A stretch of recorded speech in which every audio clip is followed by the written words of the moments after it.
he's one of the villains that you feel like he needs to be canon. He does. It's because he's made out of all the villains ever put into hell from Goku in all of his fights. Right. He's the concentrated evil of all of those. He's basically like a wannabe Cell, basically, but without somebody fucking him. He's basically an improved Cell. Yeah. Well, no, it's more like he's basically a Cell on crack, if you will. Right. Well, not really like Cell, so to say. He's more like a combination of like he's just pure evil. Yep, he's just like a concentrated energy of pure evil. Right. Yeah, a brother literally can slice through the.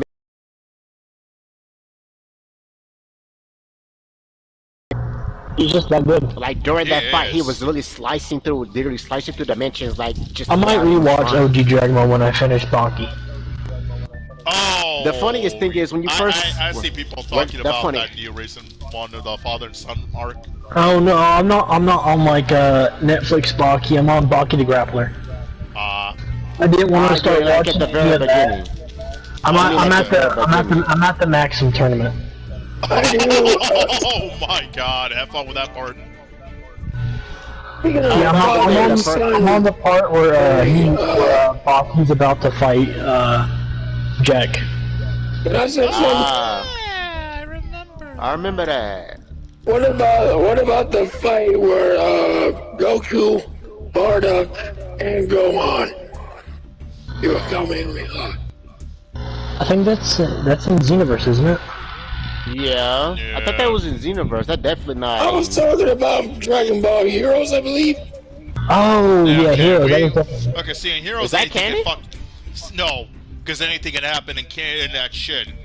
Want me to give you some examples? That canon? Was that canon right there? Heroes I'm not sure. Not really. Heroes is the animation. Let's just say some of the stupidest things I've seen them do in Super Dragon Ball Heroes. I'm surprised it didn't exist in the anime. I mean, to be honest, we've seen Super Saiyan 4 Goku versus Ultra Instinct Goku, and I kind of want that actually to happen. I got a better one. I got a better one for you. Super Saiyan 4 Brawly, Zeno. Super Saiyan fucking 3 Goku Black. Super Saiyan fucking 3 Raditz. Cumber by himself. Oh, stop. Perfect Cell X improved mode. What do you mean? You call that competition? Super Saiyan God Trunks. Basically, it's Cell Max. Basically, that's Cell Max in perfect form, right? Or no? No. He is a lot different. I don't know nothing about him, actually, because I can't understand the Japanese shit, but we only got the name translated, and he's supposed to be broken. What the fuck else? What the fuck else? Is that competition? Is that competition? You know Kid Buu, right? Yes. Yes. Kid Buu. What about it? Kid Buu, Demon General mode. Yes, he actually goes to the Demon Realm and becomes a general for the Demon King. The true Demon King, not Dabura. Demon God, Demigod. Huh? Well, I mean, we kind of beat that man already, so I don't think he's that strong, to be honest. Let me tell you when I met the real one. You guys played Xenoverse 2, right? Yes. You know the whole story to that, right? Yeah. Yes. Oh, you know the little pink. You know the little pink bitch, right? Yes. Yeah. Okay. You mean Supreme Kaya Time? Yeah. Well, in Heroes, we get her true story. Years ago, she was known as the Supreme Kai of Time Krona, a overpowered Supreme Kai of Time that has surpassed every Supreme Kai known to existence. She's so basically broken. The Kai equivalent of Zeno. A lot there, yes. She was so broken, she was able to basically seal away 3 of the generals of one of the most dangerous demons in the demon realm. With her own power. She basically literally manipulates time and trap you in an infinite dimension where you cannot get out, she demands it. And then not to mention her predecessor, Arrows, who's like a million times stronger than her. Yep. To be honest, I still think that part that you're talking about, she's still canon. I think that's still canon right there. She doesn't use that power in Xenoverse 2. I know that, but I'll play the whole game. Nah, because she's sealed it away 9 out of 10. 9 out of 10, she sealed that power away. She mentioned she sealed away Demigra, yes. But we don't get to see how it happened. In Heroes, you get to see that shit happen immediately. And you get to see her transform into her true form. Heroes is like the anime for Xenoverse, basically. Yeah. Wait a minute. Also, you know Fu? Yeah. Fu. Yeah, he also has his own form. He's a past. I know. Oh, I know he had another form. Oh, I know that. I seen it. He has that one. He turns to a little midget, but he has like all the power of the demon realm. I want them to add hearts to Xenoverse. Oh, I want to see that character too. Because I know that in Xenoverse 3, they're planning on going from OG Dragon Ball all the way to Super 2, and then Super Dragon Ball Heroes, all of them. Yeah, I heard they're bringing a lot of shit we didn't get to see in Xenoverse 2. Like they're bringing like all the Bojack's gang, like OG Dragon Ball characters, humans and stuff like that. I want to bring the demon realm. That's the whole thing. So I can see. I want to see if we can fight Becky Cabra. I mean, we already have. I want to see us. I mean, we already have. Actually, for Xenoverse, I want us to be actually a demon race, kind of like how we had Infusions. Like we had Infusions, I want to actually be a demon race character, to be honest. That would be cool. Or an android. A bio android would be really cool. Right. There is an android class in Heroes. The possible rat classes, the new races they're adding, is going to be android, Shinkai, which are Kais, and then demons. Yeah. Android, demons, and Kais. They're adding them to Xenoverse 3. In Heroes 2, there was also 3 new Kais, actually, that were basically like the trainees. There's the Grand Supreme Kai. Those got a lot of Kais in Heroes. Like, holy shit, they're There's BS. Grand Supreme, there's Ultra Supreme. I mean, but then again, you gotta remember that these are people watching not over just one universe. They're watching over the multiverse. Yeah. So that and the Sakai's are not. The Kais are more like meant for creation. The destroyers are meant for the destruction. opposites of the gods of destruction, which is why Chrono, aka Supreme Kai Time, is the creative version of Zeno. Pretty much. Which matched up with Grand Priest being Zeno's angel, and then Chrono being Zeno's Kai. So she dies, Zeno basically.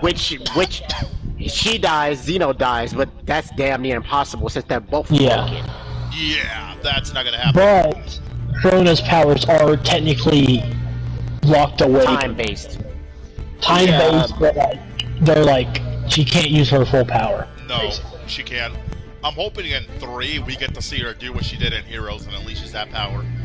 I do like God, if they don't do that, I did unlock Supreme Kai Time. Her skills in the Universe 2 are kind of broken if you know how to use them correctly.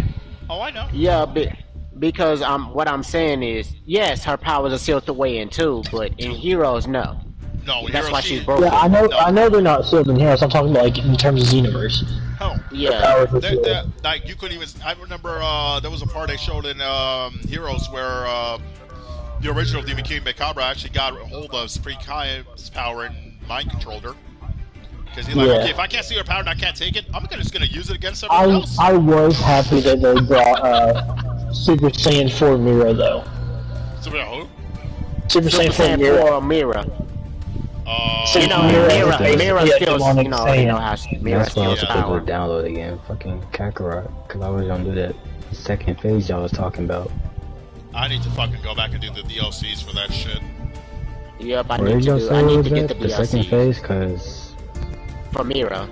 Yeah, yeah, second phase Mira, which is basically just Super Saiyan 4, because he's a demonic android who has a majority of Saiyan cells inside of him. Yep. Which is how he basically Dr.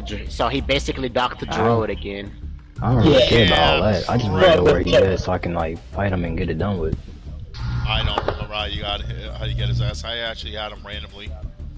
Oh, you have to buy him from the gift shop using 500 TP medals. But you can only use his character Demigirl, in a purple armored Zamasu in a training mode. No, I'm talking about in Kakarot. Oh, in Kakarot. I don't know about Kakarot because I haven't got him. I don't Cause I know somebody mentioned fighting him for a second time or having a second phase. Yeah, that's what I heard too. I'm like, where the hell do you find him a second time? Because I only found him I'm once. only on the Cell Saga in Kakarot, so I'm not that far into it. I beat the whole I thing. think I'm on the deal. The last time I played, I beat the DLC for the. I haven't got any of the DLCs yet because that's focused on the games. The one with Beerus and all that. I'm not gonna. Oh lie. yeah, when they got the God forms. I'm not gonna lie, That's that the shit very was boring first to me. DLC. That was the first I like the DLC when they got I like the Bardock DLC, but the one with Beerus, it wasn't really a lot for me. I didn't like it too much. It was not that good. I mean, then again, it's like, you know, basically It was like scratching one the thing I surface liked. with it. It was one thing I liked from it is when Goku did like a real hard punch on Frieza, and that was really it. Yeah, everything else it was like mid. Alright, so I'm like, okay, so boys, who you think is gonna catch the fade from Black Frieza now? Because to be honest, it's going to be I kinda want to see Broly versus Black Frieza, just so Broly can avenge his father. I want to see that shit too. But it's already been confirmed that Beast Gohan's stronger than Black Frieza.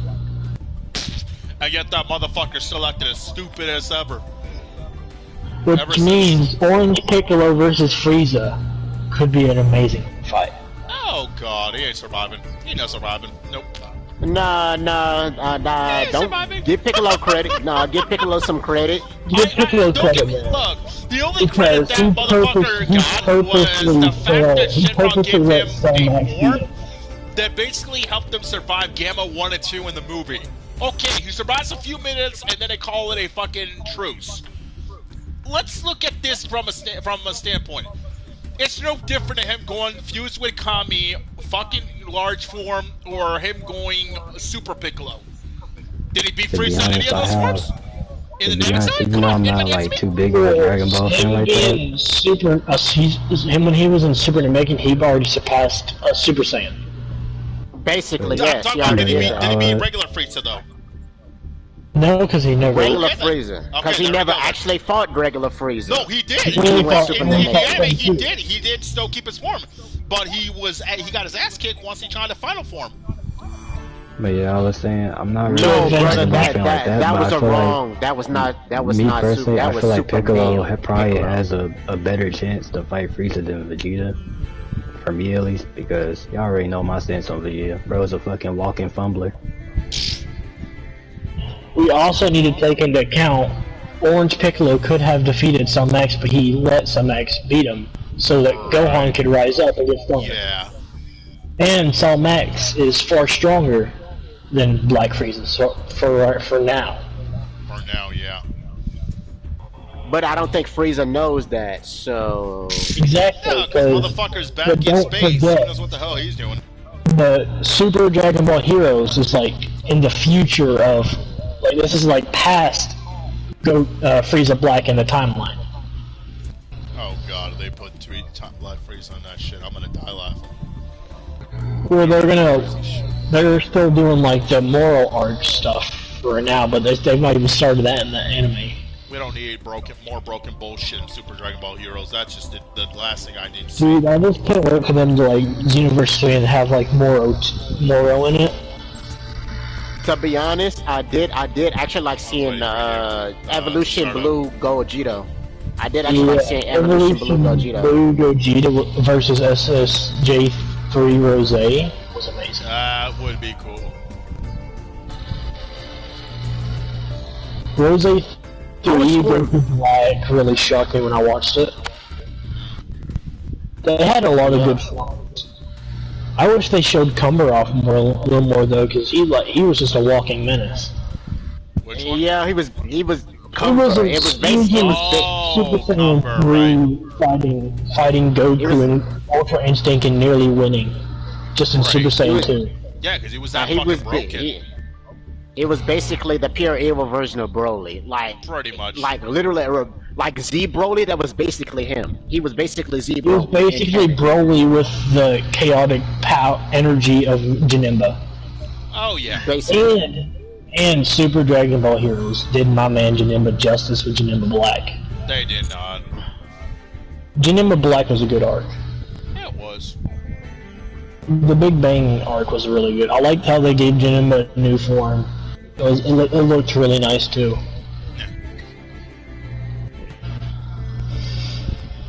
I'm about to say I can't believe they brung Baby back with like kids. I guess.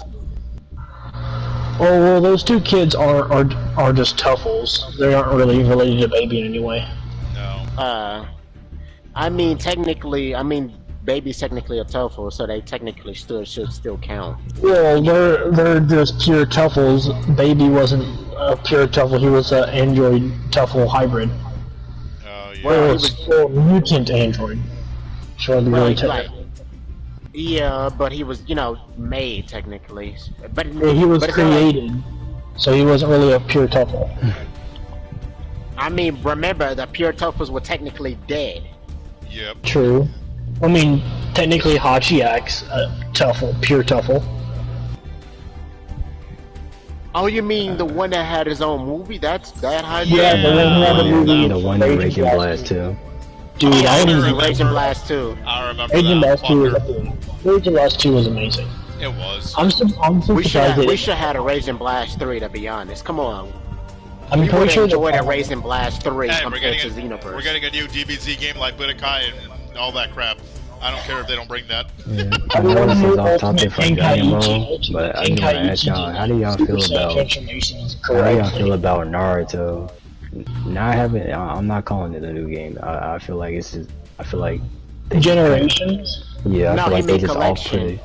Oh, is it the new one is coming out, but I feel like it's not a new game. I feel like they're just putting it all the Ninja Storm games are very aesthetically pleasing. Yeah. They are. They actually are. I was gonna say, how do y'all feel about it? Cause it's only $60, but it's every Naruto Storm game in one game. But then they're just gonna add some DLC, basically DLC that they should have added in 4, but they're just gonna add it into a newer game for system. Right. Yeah. I mean, to be honest, they're basically, if y'all know the game called Under Night, they're basically doing that where instead of adding the DLC in the game, they make a whole new game just to add like 1 or 2 characters in there with nothing else different. They're gonna add more than 2 characters. They're gonna add more. I see they have like new characters in the new story mode, but I feel like they should have just added that in 4 as DLC. Brother, they already had like enough DLC in 4, which is why they decided not to do it. They already had enough DLC. I don't feel like they had enough DLC in 4, to be honest. I mean, yeah, it don't feel like it, but yeah, they had enough DLC in it. So like after you beat the story for Shippuden, it's just Boruto. That's all you got. And then they're doing the ultimate. You can beat that shit in like a day. Yeah. As a villain, which I think is going to be interesting. I will go second. Oh. The funniest thing, Boruto's supposed to be the new villain in Boruto. Yeah, literally the main character the manga, because villain. the motherfucker, because the stupid bitch used his power called omnipotence. It basically reverses the roles of any person caught in its fucking trance. It's like an overpowered genjutsu. And everyone who basically sees it happen has to basically go with it. They have no choice. The only one who got away from it was, what's her face? That one girl. Sarada. Yep. I did not like the way she activated her Mangekyo. Yeah, it was really stupid how they did that. That was dumb as fuck. I was about to say for strong emotion, but brother, that was like the wrong strong emotion, to be honest. It was. Why did they go there? Her Mangekyo Sharingan looked stupid also. Brother, this looks like a generic Chinese sun on a lantern. I'm like, brother, you gotta realize there are actually a lot of Mangekyo Sharingan, and they're all different. Oh, no shit, Sherlock. I read the whole, you know what? I kind of know this already. sure you did. Yeah, but also, I like, literally have read all the way to Great Ninja Another War. thing too, I feel I like have played all the damn Ninja Storm games, I all don't movies, know you name why, it. but like I feel like that's the only game Naruto can really just have a game. Like they can't make any other game, or else they're basically fucked. They pretty much are, yeah. Because if they make any other different type of game, like somebody just say it's not Ninja Storm, then they're basically in purgatory now. They're just fucked. At this point, yeah. I I really want to see what they're gonna do. Xenoverse-based Bleach game. I wish they had a Warriors type game. I mean, they had a good one for Naruto, but they didn't. They only put it on PSP, and a lot of people was like, "What the fuck were y'all doing? Putting it on PSP?" That was And then fucking, I feel like Dragon Ball, they might have a good Warriors game too. Like it's literally just fighting in there. Warriors is just like fighting too. Right. To be honest, I can't Probably wait to the see one the... game Vegeta might actually be good in, because he's actually fighting fodder people.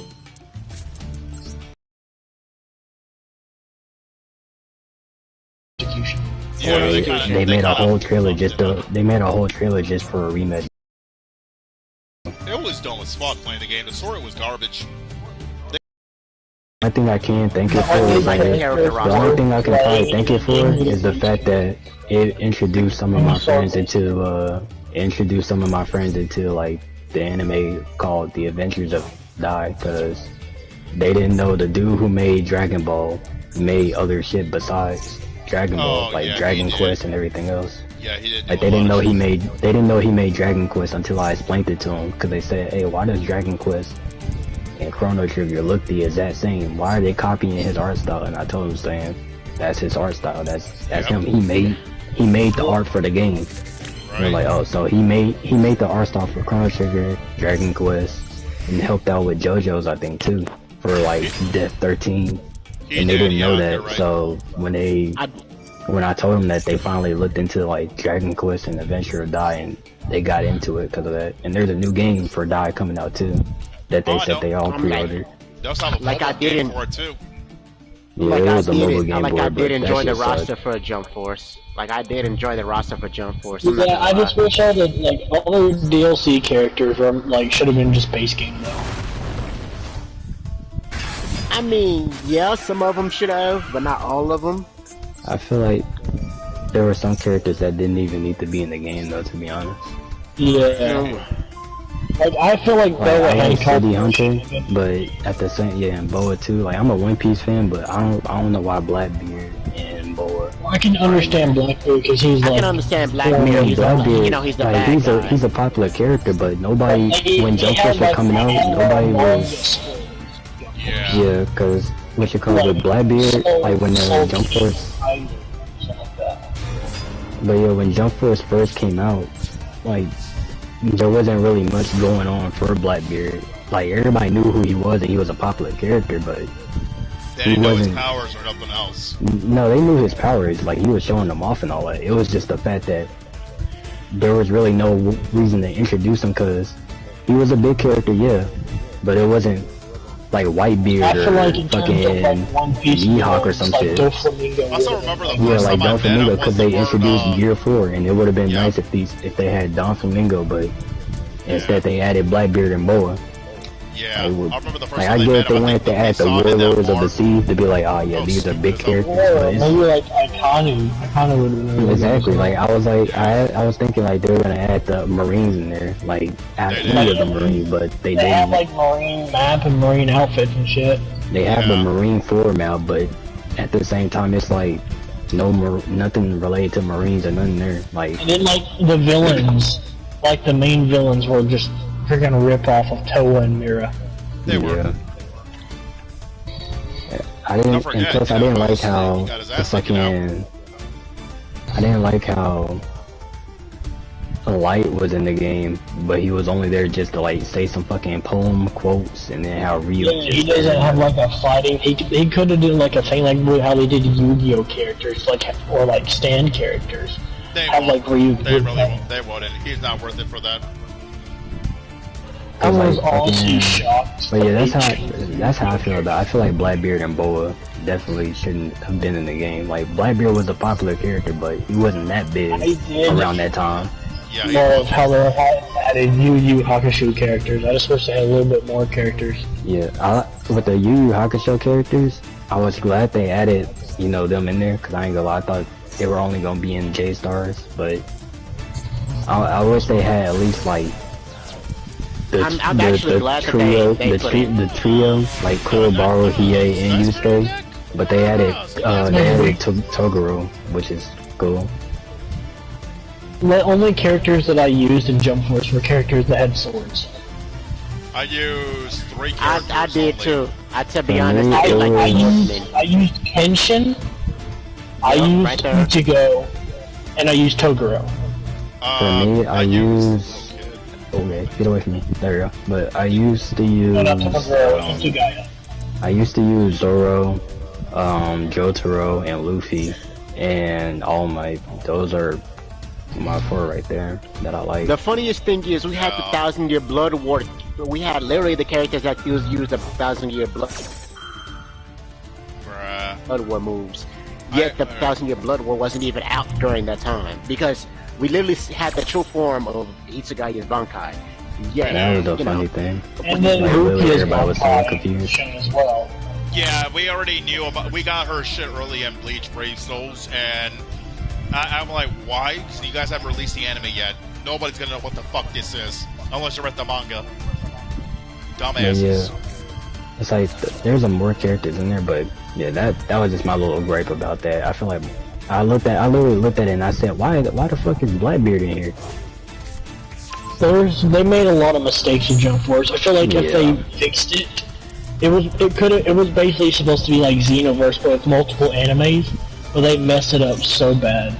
I would have liked it if they followed every single story in the anime, leading up, except for where we're at right now. That would have been so cool to go there. Or they could have done like, not J-Stars because their story mode wasn't really a story mode. It's not. It was just an all-out fighting game with a little bit of scenes for everybody getting introduced. Yeah, right. I'm not gonna sit here and say J-Stars is perfect though. J-Stars did have some J-Stars did have some like tomfoolery on there that shouldn't have been in that game. Right. Like Ichigo and Yusuke, like their ultimate attack. Gons too. You forgot Gons too. Yeah, you forgot about him. About him. Literally, it's like when they do their move, it kills them. Keep in mind, it's a 3v3 game, and it goes off lives. So if you die, your life gets taken away, your stock gets taken away, no matter who it is. So imagine you do your ult, thinking you're gonna help your team out. You do the ult, and it does damage, sure, but most of the time it's not gonna one hit. It's not gonna one hit kill nobody. I think Ichigo's. I think is the only one that does it. I think Ichigo's the only one. I was gonna say I think Ichigo's one hit kill somebody, but it's like the hitbox for it was like so trash. You can stand right next to him and have 100% or like 99% survival rate. It was like Vegeta's Final Class. Yeah, it doesn't do shit. Basically. But basically, it was that, and other characters' moves were like if they do it, they die. So imagine you sit there thinking you're about to help your teammate out. You do your ultimate, and your character flops over and dies, and y'all lose because you lost a fucking thought. I'm like, and to be honest, I can't wait to see what they do for the Jujutsu Kaisen game. I can't wait to see what they do for that one. To be honest, I'm gonna wait because I was thinking about getting it, but then I thought about saying, you know, it's another arena fighter. We already know how this is gonna go. When it first comes out, it's gonna be... You're gonna relive everything from the anime. Come on, give it a chance. So there. Probably from the first season. I guarantee you they probably ain't gonna care. No. If they bring a game out and you only just get the first season, cancel that shit. I don't want to buy it. Because I remember when Demon Slayer first came out. I remember when Demon Slayer first came out, and when you get into the game, there's no demons to play as. When the game first came out, there wasn't. But like, I never got Inokami Chronicles. I just thought it was bad. I didn't play that game, by the way. It was. I don't know how it good was it is. fun. It just looked like a Ninja Storm ripoff. Yeah, basically, I'm gonna say like to all the anime game or all the arena fighters that you're looking at, they're literally just Naruto. Keep in mind, I have the arena fighter games. Yeah. I was literally sitting here like a dumbass buying arena fighters, playing it. And then I thought about it saying, these shits either play like it, or it's not it. Just straight up rip-offs. Thanks, Arm. So yeah, basically, with Demon Slayer, I did it enjoy was like it, when I'm it not first gonna came lie. out, there was barely any characters in there, and the characters that was in there, it was like some of them were like skins of themselves. Like Tanjiro had a school uniform that took up a whole character slot, and it played the exact same. It just had a different ult. That was it. Same damage, by the way, and all that. But with this Jujutsu Kaisen game that's coming out, I was gonna get it, but then I thought about it, I was like, you know what, I'm done buying arena fighters because they're all basically the same, or they're just dog shit. And plus, knowing them, it's an anime game. The game's gonna come out, it's barely gonna have anything in there first.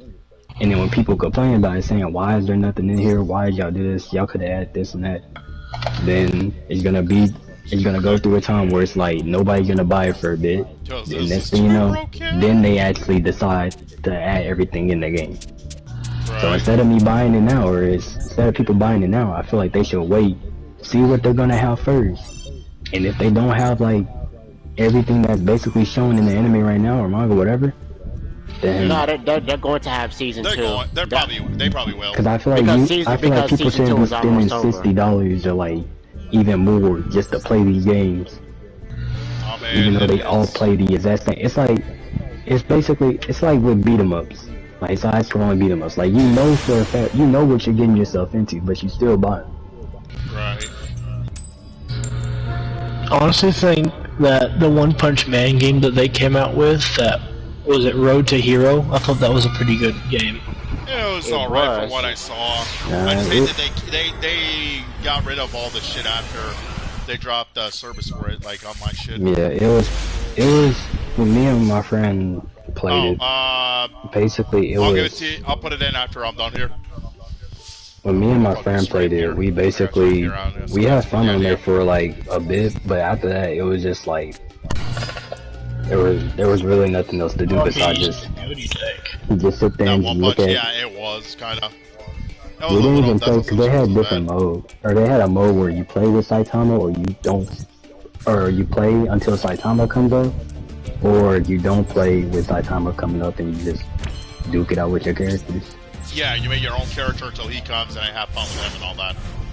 But like fucking, I remember we were playing that and honestly, it was crazy how I thought about them. I just watched it and continued watching it for like the side character fights. Right. What makes it funny is how like he thought about it. He said, "You want to get on Kill or Kill?" He said, "Yeah, let's go ahead and get on that, bro." Even when we played that, it was like. We're watching Kill or Kills. That's pretty good anime. When we were playing Kill or Kill, it was just like, it was like us. Yeah, it definitely was. It was completely wild.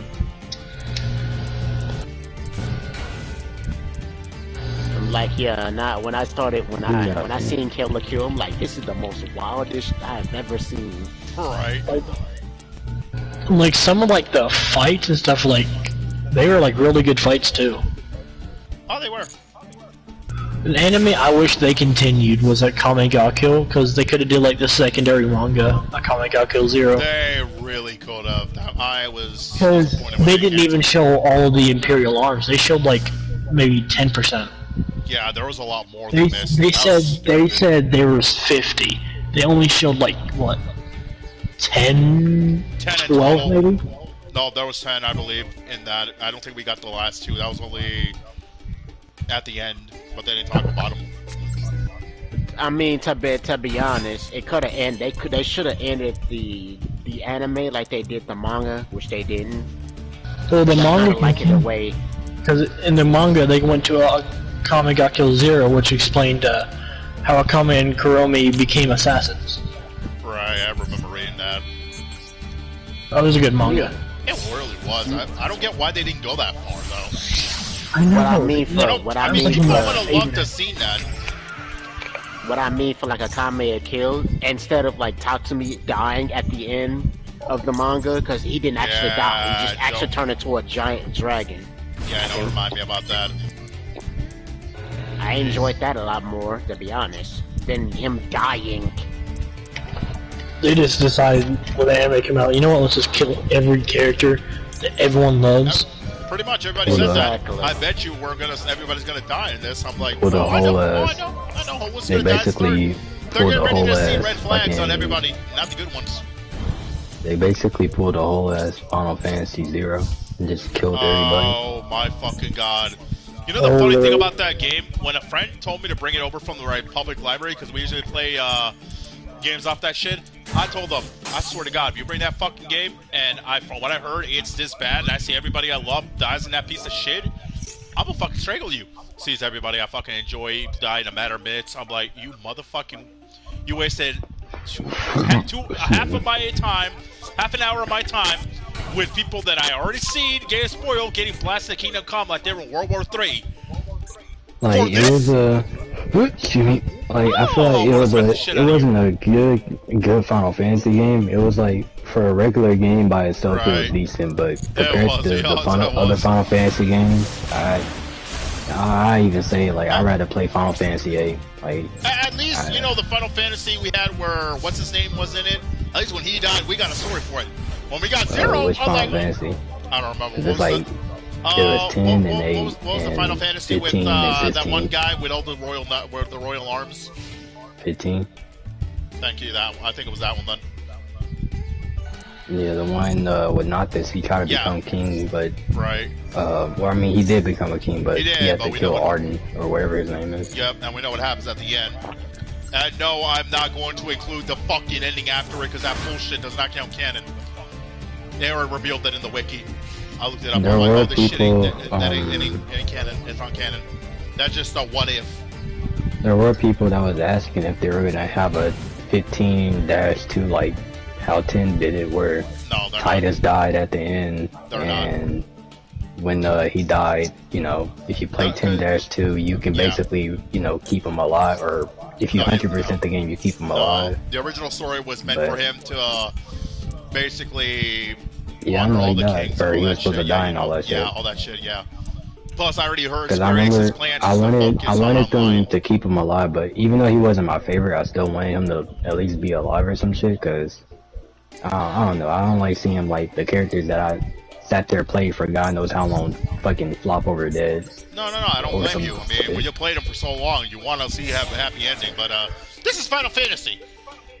Like, what Final Fantasy hasn't had a fucking bullshit ending that makes you want to fucking smash something in the ground? 7, 16, 5. Keep 3, going. Come on. I won't hold you. Nope. Come on, more, man. Come on. Wait, you saying that's having a bad ending, or saying that good? No. Name Final Fantasy that doesn't have this kind of same bullshit where you okay, I know you say you didn't like him, but I know other people did. Where you play with the character, you like how he acts, you like the kind of character he is, and then this shit happens where he dies in the end. There's no way to save him unless you do a what if ending. Or you're saying okay, I fell in the lava. You're saying if No, okay, like with Noctis.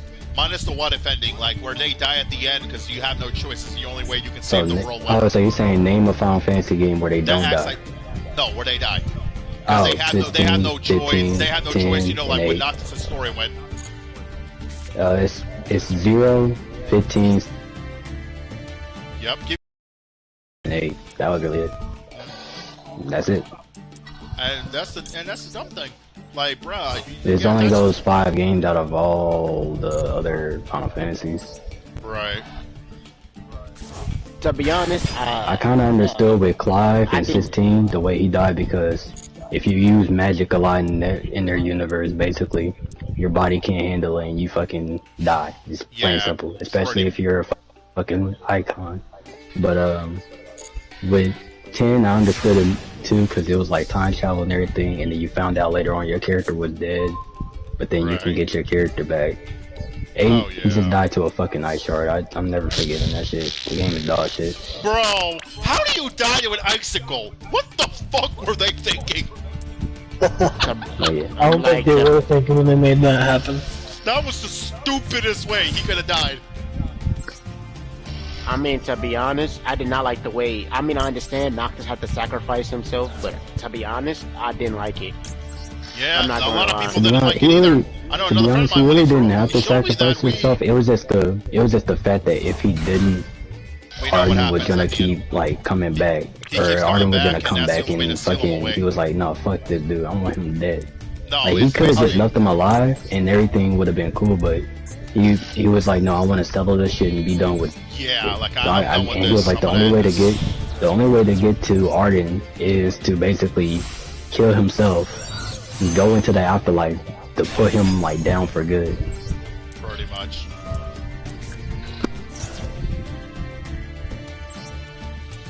So he basically killed himself to kill someone else. And Pretty much. There is no way to reverse that. Because Arden basically, I mean, you could reverse it. They just never do it. You could, but you know what's gonna happen if he does though. He revealed himself what power he had. We know we know how this was gonna end. Cause like, okay, whoa. Cause like, yeah, they have in different, each Final Fantasy game, like you can revive somebody, or you can like, depending on how it is, you can revive them and shit. But they got their own rules or like different things for their universe. Cause most Final Fantasy games take place in either the same universe or like a different universe that's almost similar. But yeah. Like in some games, like you can literally just like walk up to somebody that died in the cutscene and revive them, and yeah. But they never do it because I guess like the main character never thought to have a healing item or healing spell or some shit on them. And a lot of people are saying like 7 Remake is gonna be different from the original. Motherfucking 3K down there, motherfucker. Yeah, I am not going to hit that thing. I know what he does. But yeah, a lot of people saying 7 Remake is gonna be different than I don't care if you switch them. Motherfucker, I know what crawlers do. I've done their story already. Let's talk the original 7, but even though everybody's saying like they're gonna, even though everybody's saying it's gonna be different, it's basically not gonna be different because you suck. they showed you better pick the right monster. Oh, you picked the I'm wrong one. I'm trying to remember how I went. They basically showed you turn him into a tuner in the 7 Remake that everything that happened in the old game is gonna happen in the new one that's coming out. Like Earth dying, fucking the world going to shit, Cloud becoming crippled, fucking what else? The world basically ending. It was a lot. There was a lot to that game, yeah. I think the only thing they're probably never gonna have on there again is the diamond or the ruby weapons. If they bring them back, I will be shocked, because I didn't mind doing those challenges. Those were interesting. To get Ultima Weapon, I mean, tell me who did not want to do those back then? Not sure. I'm not hearing anybody say yes, so, ouch. Wow, guys, that's sad. Well, brother, I didn't play all the Final Fantasy games, so I can't The say. only Final Fantasy game I've ever played is Dissidia. And to be fair, like, don't get me wrong, I like fighting the super bosses, but there are times I just don't want to like deal with them anymore. Oh, actually, thank you so much for letting me do this. I don't even you want to do that? Okay. You don't even know what I'm gonna do.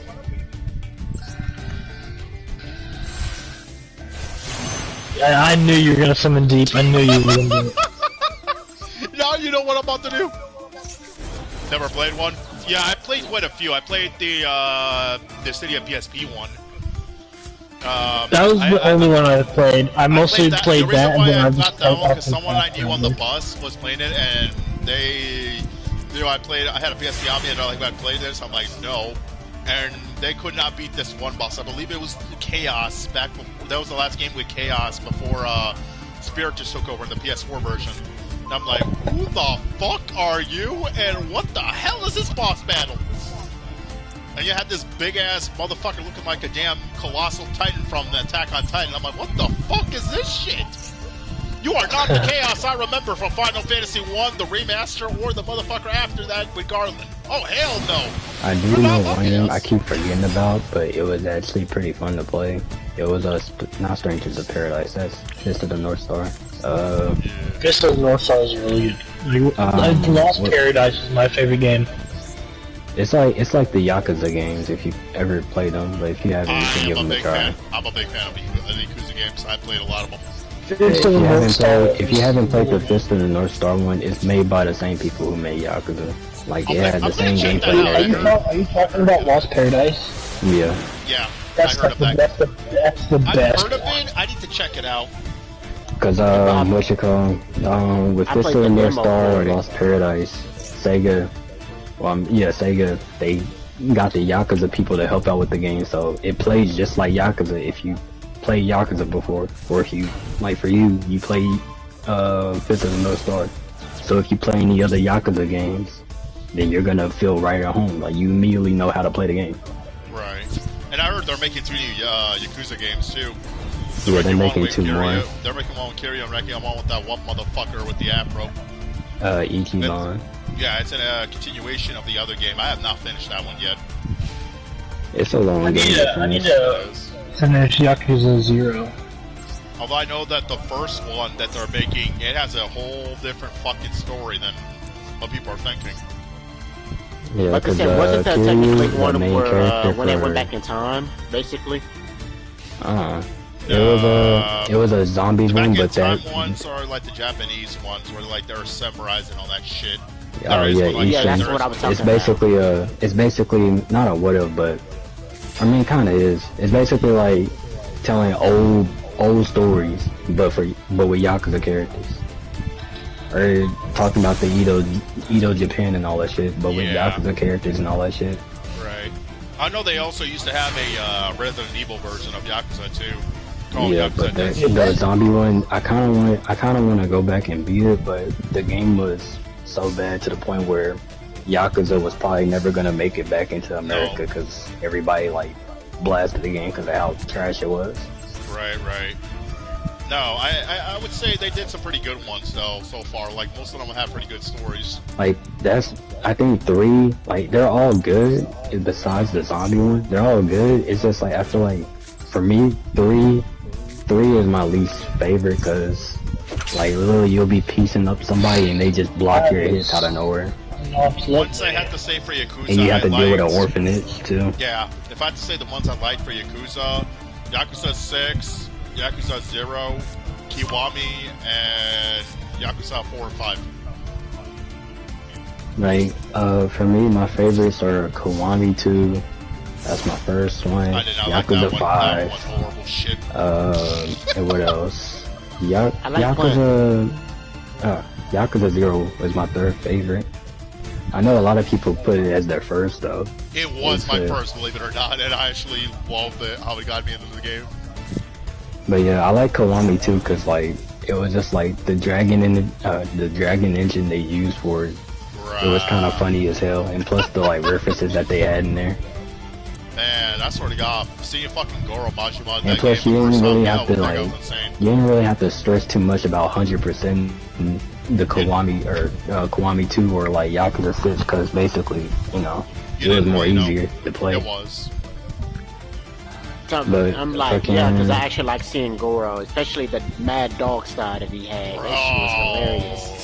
But yeah, I like how they did him and the other guy who was his brother in arms and Saijima. In 6. I was like, oh bro, please let them do him justice when this game comes out, because I know how they did him after. I mean, you can play as Saijima in the new Yakuza game.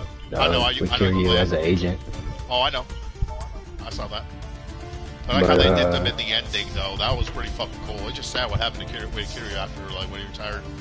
I just don't like what they do with Saijima's character, because they always have him go to jail for no reason. Right. Well, remember, you know what the fuck his backstory is. I mean, yeah, but everybody knows he didn't do it, but he still went to jail to serve the time. You don't just wake the fuck up one morning, get known as the one guy who came in there through, I don't know, how many bullets and a bunch of motherfuckers in a restaurant, and walk the fuck away and go get yourself a yakisoba. For some reason, he filled his shit with rubber bullets. That's why it's a whole big-ass meme for the Yakuza community. When, like, somebody dies, or no, when somebody gets hurt, or shot, or blown up, they'll say, don't worry, it was a rubber explosive. Right. But don't worry about it, you're all fine, you can go home now. He didn't kill those people.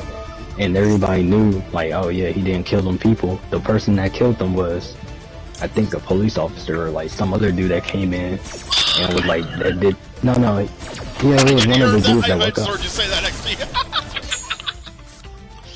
You want to keep those cards? But yeah, Saejima didn't kill him. He was, maybe. I'll just maybe put new ones on the field. I swear to God, man, you can stop putting fucking insects on the field, man. I'm gonna get a fucking can of spray and just put it on the fucking field. I didn't get that eradicating aerosol card, man. I swear to God, I'm trying to remember how it went, but I'm surprised that isn't card when you're playing against like insect and insect deck. There is a deck. It's such a card. In the anime, Joey took it from Weevil's deck because it was planned to be with a combo, and used it from Grave Robber. I swear to God, I'm gonna put that in my deck real quick. If this motherfucker plants more insects out of his ass. You're starting to piss me the fuck off. I'm surprised I don't see an insect queen in this fucking deck or the new version. The funny thing is, this is actually my Mech Knight deck, and Crawler's just sub-support. I know, and they're pissing me the fuck off, and you have no clue. And I'm mostly drawing the Crawler cards. But yeah, you have no idea how badly they're pissing me the fuck off. But yeah, that was basically what I was gonna say. Is just fucking everybody knows Saejima had rubber bullets, and he just started blasting people. But then everybody found out either they were unconscious or people woke up and were like, wait, we're not dead. And the guy that like came in after Saejima, I think it was a cop or some shit, but basically he came in. I think it was a cop in that one, I remember. He came in and started blasting everybody and killed them and made it seem like Saejima did it. But when people found out, like, hey, Saejima didn't kill him, it was somebody else. Right. Saejima for some reason thought, even though I'm an innocent man, I'ma still go to jail so I can serve my sentence. Right. And just I remember in 6 he did. Yeah, I remember in 6 they followed up on that shit. The cop came to see him and apparently Kiryu for something that happened in the 5th game. And like, oh, they're here for me. I already know what's happening. It was like there was some assassination plan about that happened on Haruka at the end of the game. I remember. So they basically tried to set him up, basically. Yep. The assassination plan wasn't like they weren't trying to pin it on him. They were just gonna kill Haruka and just leave it like that. Nobody was gonna know who killed her. But Saejima, he was like, look, I'm gonna serve my sentence because I didn't serve all of it, even though I escaped jail in like 4. So I'm gonna go back and go, even though everybody knows the truth. Right. So he basically went back to finish his own sentence that he went to jail from before. Basically. Yeah. I'm not wrong with that one. You can respect that. I do. I kind of do like the judgment games too. I just don't. Even though you're an actual detective and you have to do detective things. The only things I don't like about it is just like the puzzles on there. I ain't go. They kind of go a little too far with it. When I first played them, I'm like, what the hell is with this gadget system and all these things we had to do? I'm like, kill people, and I'm like, bruh, if I want to play a detective game, I'll go check out the Ace Attorney games. They got that on the PS4 on the PS sale. To be fair, you're a whole ass lawyer. What the fuck am I playing here, bruh? I'm surprised this doesn't include Ace Attorney in it. Because every time you do this shit, you have to like tail motherfucker, use a camera, or a drone. And I'm like, what the hell is this? I should be kicking people's asses and putting their heads through a wall. You're probably gonna be doing that if you play that Kiryu game that's coming out. To be honest. Oh, probably. I bet because on the trailer, they showed that he's working for somebody under a name called Joryu. He's supposed to be an age to protect some woman, and she has a big story she's playing.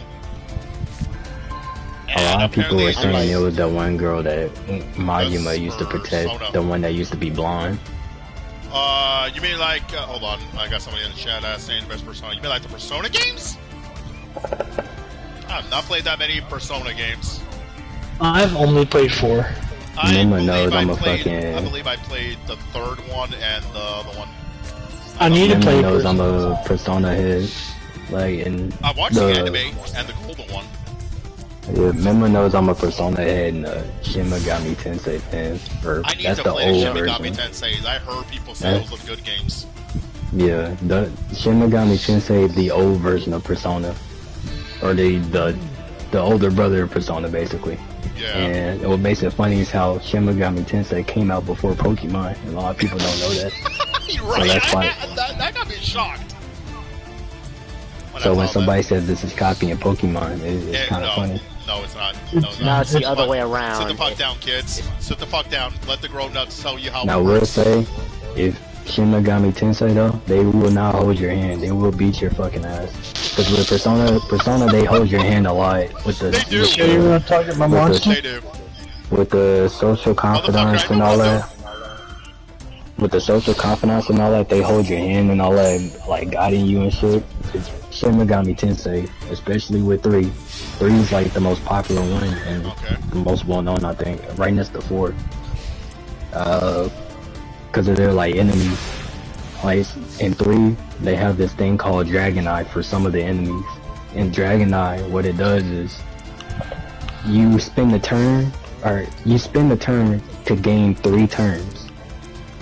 And you can keep looping that. You don't have that move, but the enemies do. You never get that move.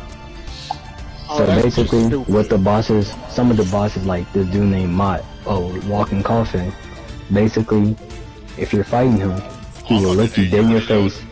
He would charge his magic attack, and then do Dragon Eye. Gain like 3 turns. Charge up again, do Dragon Eye. Charge up one more time. Do Dragon Eye one more time. Boost himself again. Dragon Eye. Boost himself for more. And then let out a big ass AoE move that probably is gonna one shot your characters. And if it doesn't, you probably only have 1 character left. Oh, I bet.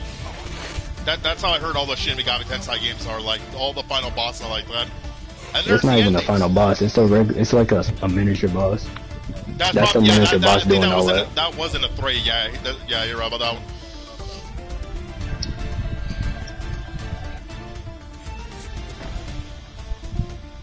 But yeah, like the Shin Megami Tensei, they will fuck you up like majorly. Even though SMT4, like they try to make it more easier for people to digest and everything, they immediately, drop that whole facade when you meet somebody named the Minotaur.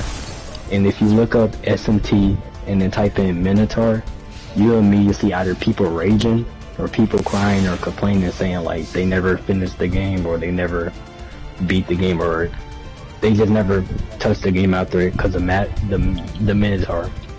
Right. And basically the Minotaur is our early boss in the game. I think you meet him at like level 20 or some shit. You do. But he basically,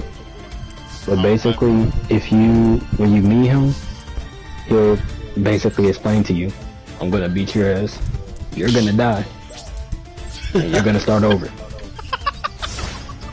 And so basically he has, and what makes it crazy is how in 4, if you land a critical hit, that's what he's talking about from SMT3. If you land a critical hit, or if an enemy hits you with an element that you like are immune to or like absorb, you obtain Smirk, and the enemy gain it too. Smirk basically boosts your attack or some shit like that. So, oh my God. if you miss an attack on him, or if you fucking like if he gets a critical hit, which is probably like most of the time, you're gonna Smirk, do an AoE move, and probably one shot every single person in your team. Yeah, that's game. I got nothing. And meanwhile, in Persona, they let you slide. Honestly, I didn't expect to finish the duel with my X-Crawler monsters. Right. This is my last hour right there. Water hazard? Yep. Okay, now what would you do if I impermed it? It wouldn't matter. There's nothing that can be summoned anymore because all the main shit I use is in my bandage zone. But yeah, that's basically it. Like Best DMC. They don't. I never played any other DMCs, but I know a friend of my president is a huge DMC fan.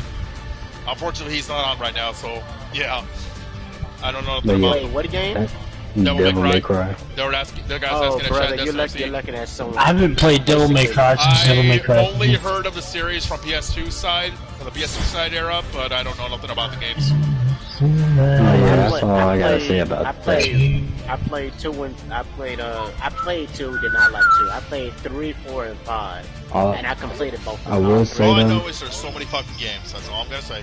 I will say when that Persona 3 remake comes out, hopefully it's a little bit more easier for people to play than the older ones, because the PS2 and PSP game, they truly did not care. Because they did not know. They fucked you over there. The PSP game especially, even though you can control your teammates in that one, because in the PS2 one, you would randomize your AI characters, did whatever. Yeah, control but your PSP people, you basically miss most of your attacks, and you basically just get holed by the whole game. That was basically that. But I hope they made it easier for people to like play, because there are a lot of people that fucking either dropped it or just looked up YouTube videos about it just to look at the story. Nah, if you guys haven't played the fucking game all the way through, don't fucking touch the remake. That's all I'm gonna say. Stay the fuck away. Nah, I feel like they should touch the remake, because I feel like they can actually, if they beat the remake and like it a lot to the point where they go back to the older game, I feel like that's the win. Yeah, I know that had to been that one. Because like even for me, like there's some old games that I won't even touch because they're like out of date. Like they're too either clunky or just plain old ass. But the remakes are like amazing for them. Right. At least like even as a Persona fan, I can even say it myself. Persona 3, playing the game is not fun. It is not a good game. No, but the story is like one of the best. Well, the old one, try beating what's his face's dark version of Izanagi. That fucker. Oh god, I couldn't stand. You talking about Izanagi Picaro? No. No, that's not a remake. I'm talking about the old one. Magatsu Izanagi. Oh, that's not hard. When I found his ass the first time, that bitch gave me problems. What, you talking about Adachi? Yeah. It wasn't hard, because I'm familiar. I feel like it wasn't hard, because it was more of just a damage sponge for like the boss after that. Because once you beat him, you gotta fight the true boss after that, or like wherever the fuck the boss was. I forgot. Or it's not really the true boss, because you have to fight Marie at the end. That's the real true boss. You do have to fight her fucking ass too. But I feel like if you boost your characters dude, you can enough, stop fucking summoning every single thing in your extra deck now. It's getting annoying. Just hand me the duel right now before I surrender. I just wanted to use my boss monster. I was just ready to fuck around. Like, how many motherfucking extra deck monsters is this bastard gonna summon? You got the winning game. Attack before I surrender and give you nothing. On God, I was just ready to push the surrender button. I'm seeing this motherfucker summon anything out of his asshole. But yeah, with the Persona 4 fighting Adachi, I don't know if you beat him already. I got the room ID right here. Whoever wants to join. I don't know if you beat him already, but basically, if you boost I'm gonna your use teammates, my other account real quick. If you boost your teammates, you're basically good for the whole fight. Like if you just make sure their like defenses are stacked. Like who did you have on your team when you fought? Or what did you have for their personas? Because that kind of matters. Personas, I don't remember. That was a while back. Because I was gonna say, like, whatever you had on their personas, it kind of mattered what moves they had, because... Yeah. I at least try to make it, I at least try to make it even, where they have attacks, and they kind of have support moves, or at least moves that can help themselves or other people out. Right. Or at least, even if you don't have that, raising people's raising people's confidence could carry you through the game, because if you get stunned or if you get down, a teammate could literally walk up to you and revive you without having to use a spell or like item or anything. They just walk over to you, wake you up, and then you're good to go. Right. Now remember, there was a boss persona thinking of waking up, where that bastard will put your whole team asleep if you have nobody to wake you up ready to go. That guy was annoying. I think the one boss I hated in Persona, or in the Persona series, that's the hardest for the fight, besides the Velvet Room attendants, is Neo Apertent, or whatever his name is from 2. Neo Apertent? Whatever his name is. I forgot his stupid fucking name. I know who you're talking about. I know of him, I just never played 2. Yeah, I heard. I wish they had a remake for 1 and 2, because those are the games that needed the most. Yeah, let's just say those two games are connected, and this guy has a very huge story. Let's just say it's kind of fucked up. Yeah, because they have an after game, like, well, what's it called? Like It's a after you do Persona 2, they got another Persona 2 where you play as Maya, and you go through her story. You do, but the ending for it, I saw it. Let's just say you thought the first two are fucked. Yeah, this other game gets a whole lot worse if you didn't play the first one, because you're not gonna understand what the fuck happens in the end. Like, they make it clear you have to pay attention to both of them and their endings to understand what the fuck happened. I think the easiest SMT game or Shin Megami Tensei game to get into is 5, because they literally are the only probably SMT game that will hold your hand until like all the way to the end of the game. Because like I think once you get the DLC to fight the main character from SMT 3, then that's when they're like, alright, you're on your own, because they made it so like since he's the strongest character in the what the fuck is that? Get away from me. But since he's the strongest character in the SMT series or Persona and all that, he's usually like the secret boss in some of their games. So when they added him in as DLC as a boss, people tried fighting him, and they kept getting one-shotted left and right. And if they didn't play in a specific way, he would get fully healed back up, and they get one-shotted or right back to square one. A franchise I wish got a little more love was the Code Vein series. Oh yeah. Code Vein, a game that you really had to focus on the story to know what ending you were gonna get. Yeah, I didn't download Code Vein, honestly. I only got up to like the second boss, which was the butterfly, and it just annoyed me because of the poison. I think it was because of that game that I started getting into. You guys ever played the God Eater series? Yes, I actually got one of them on me right now. I forgot. I don't know what version. Hold on. Give me a second. I go look real quick. I actually have it on my person. I think that's the one I bought. I bought it cheap. Oh no. God Eater 3 is the one I have on me right now, and I actually got that game for $5.99. It was cheap as fuck.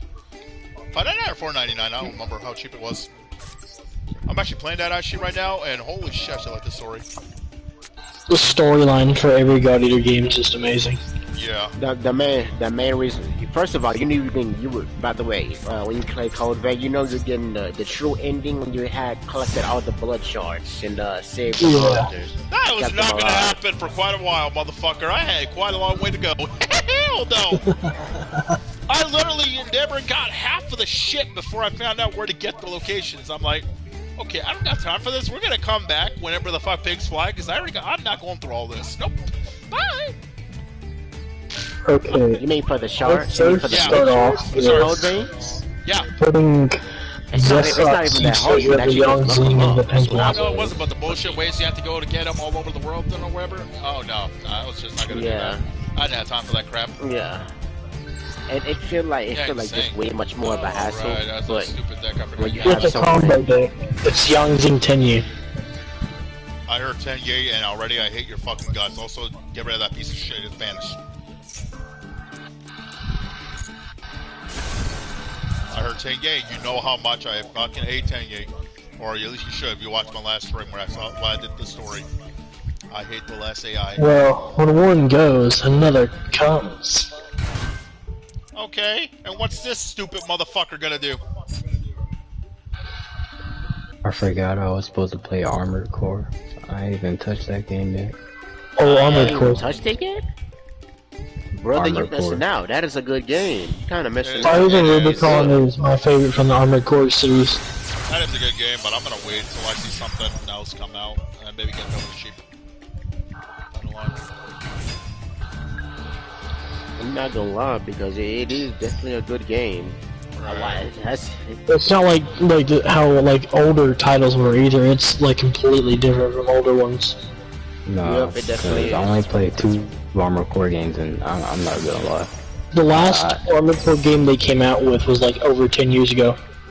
Because when I first played, the first 2 I played, I'm not gonna lie, I thought it was like Gundam, or at first when I got into it, I thought it was gonna be like Gundam. Think about Armored Core, but it's way different.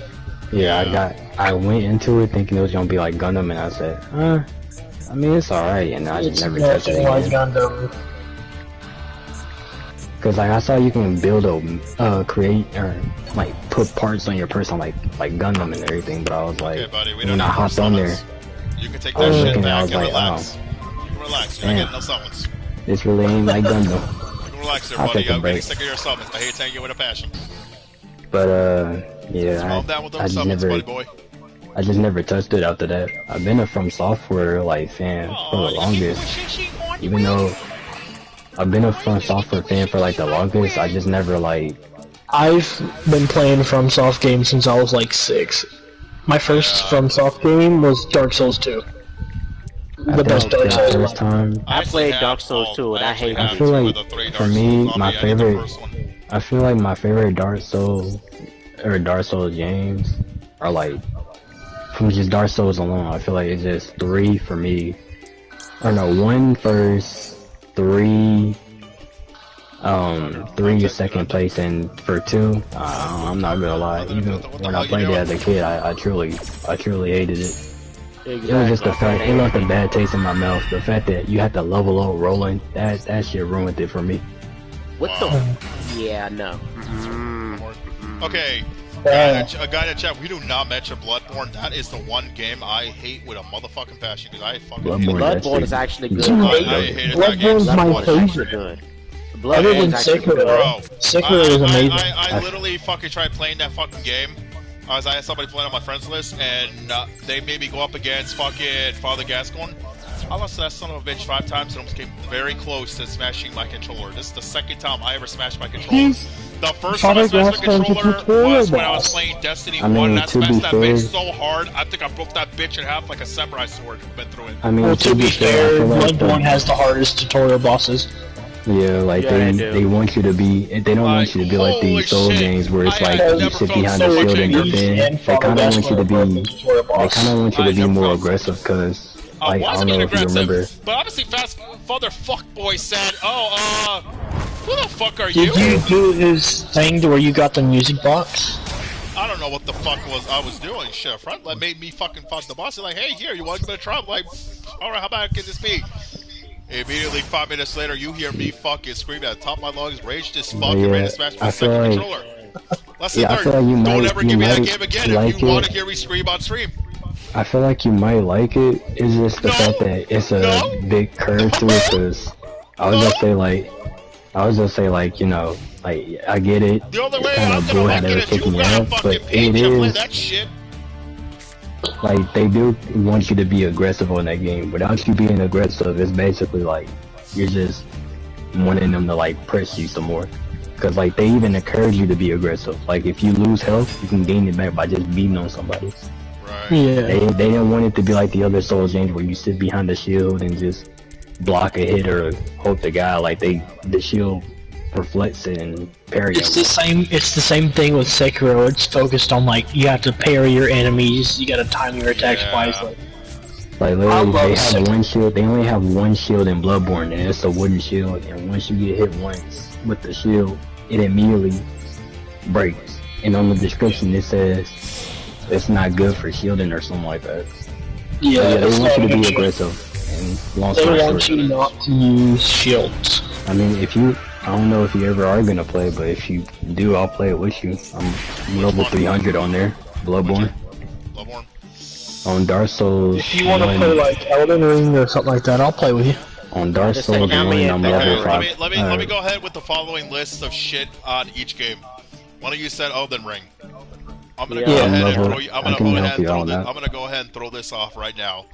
I'm gonna stay the fuck away from that game because I had a friend who came over a while back and played on that game. Let's say he snorted the shit out of the game, and I went through so much crap having to look up information on my fucking PC like if I was some fucking cybernetic fucking Cortana for his ass. Every fucking time I had to look shit up on my dude. How many fucking areas do we have to go? Oh, first we gotta go here, then we gotta go there, then we gotta go twiddle thumbs, and then I gotta suck this guy's dick for a weapon. To be fair, that is where it's From Software games. Like you gotta look up stuff because they don't be telling you shit. They don't even tell you anything about From Software. And then we had to look up the weaknesses for all the final fucking bosses. It's all fine. Golden Beast, fucking Radigan, golden fuck It's bag all fire. and fucking I mean, millennium. to be fair, It's all fire. if you were suffering like that, I feel like every boss has a fire giant. I feel like if you were suffering like that, I feel like you might as well just go with like some. I feel like you might as well just go with some like bleed item or like fire. Moonveil Katana.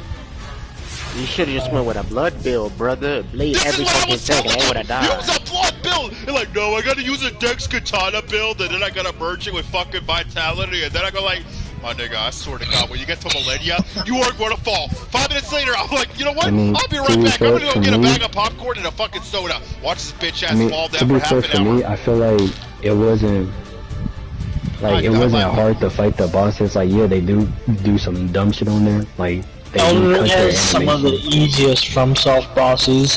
There are some exceptions. Either, by the way. Because they're easy to fight because most of their stuff is like, you just gotta remember it. But there are some times where they like immediately like cut their moves in half out of nowhere. Like Mario, like if he does the launch move, there's a chance he just cuts his animation after he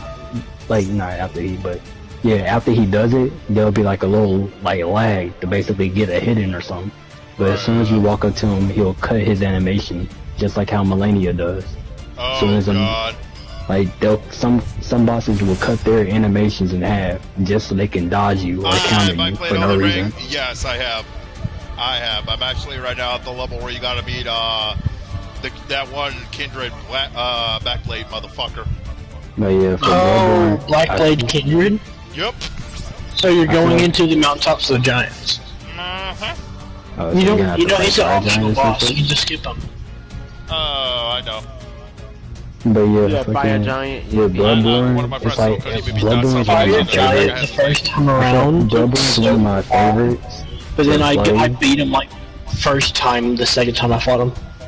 I was gonna say Bloodborne is my favorite to play right next to Dark Souls 1, but it was like with Dark Souls 1 and Bloodborne, I played the game so much where it was like I looked at my levels and it was like I was level 300 or close to 400 on Bloodborne, but on like Dark Souls 1 I'm 400 and I keep fucking looping around on this shit. Even though I fucking love Dark Souls 1. I don't like the 4-way rolling. That shit is gay. It's not good. I don't know why they had a 4-directional roll instead of like the whole 8-directional or like a circle roll, man. It's horrible. It was really dumb back then. But yeah, Dark Souls 2, I just never got into. Like I beat it once when I was a kid, and I just Dark Souls 2 is the underrated Dark Souls game. Yeah. I don't care everyone said it's my favorite. The third one was pretty good, though. I will say the third one was a lot good. The third one's DLC was just too goated. Oh, definitely. I like the ending to that shit. Any FromSoft DLC is epic. I can't wait for Elden Rings. The first thing is so was Bloodborne. I want to see the new one. Yeah, so was Bloodborne. So was Bloodborne. Dude, if you can, the old Hunter, to the very depths of the 7 layers of hell. That game go right there.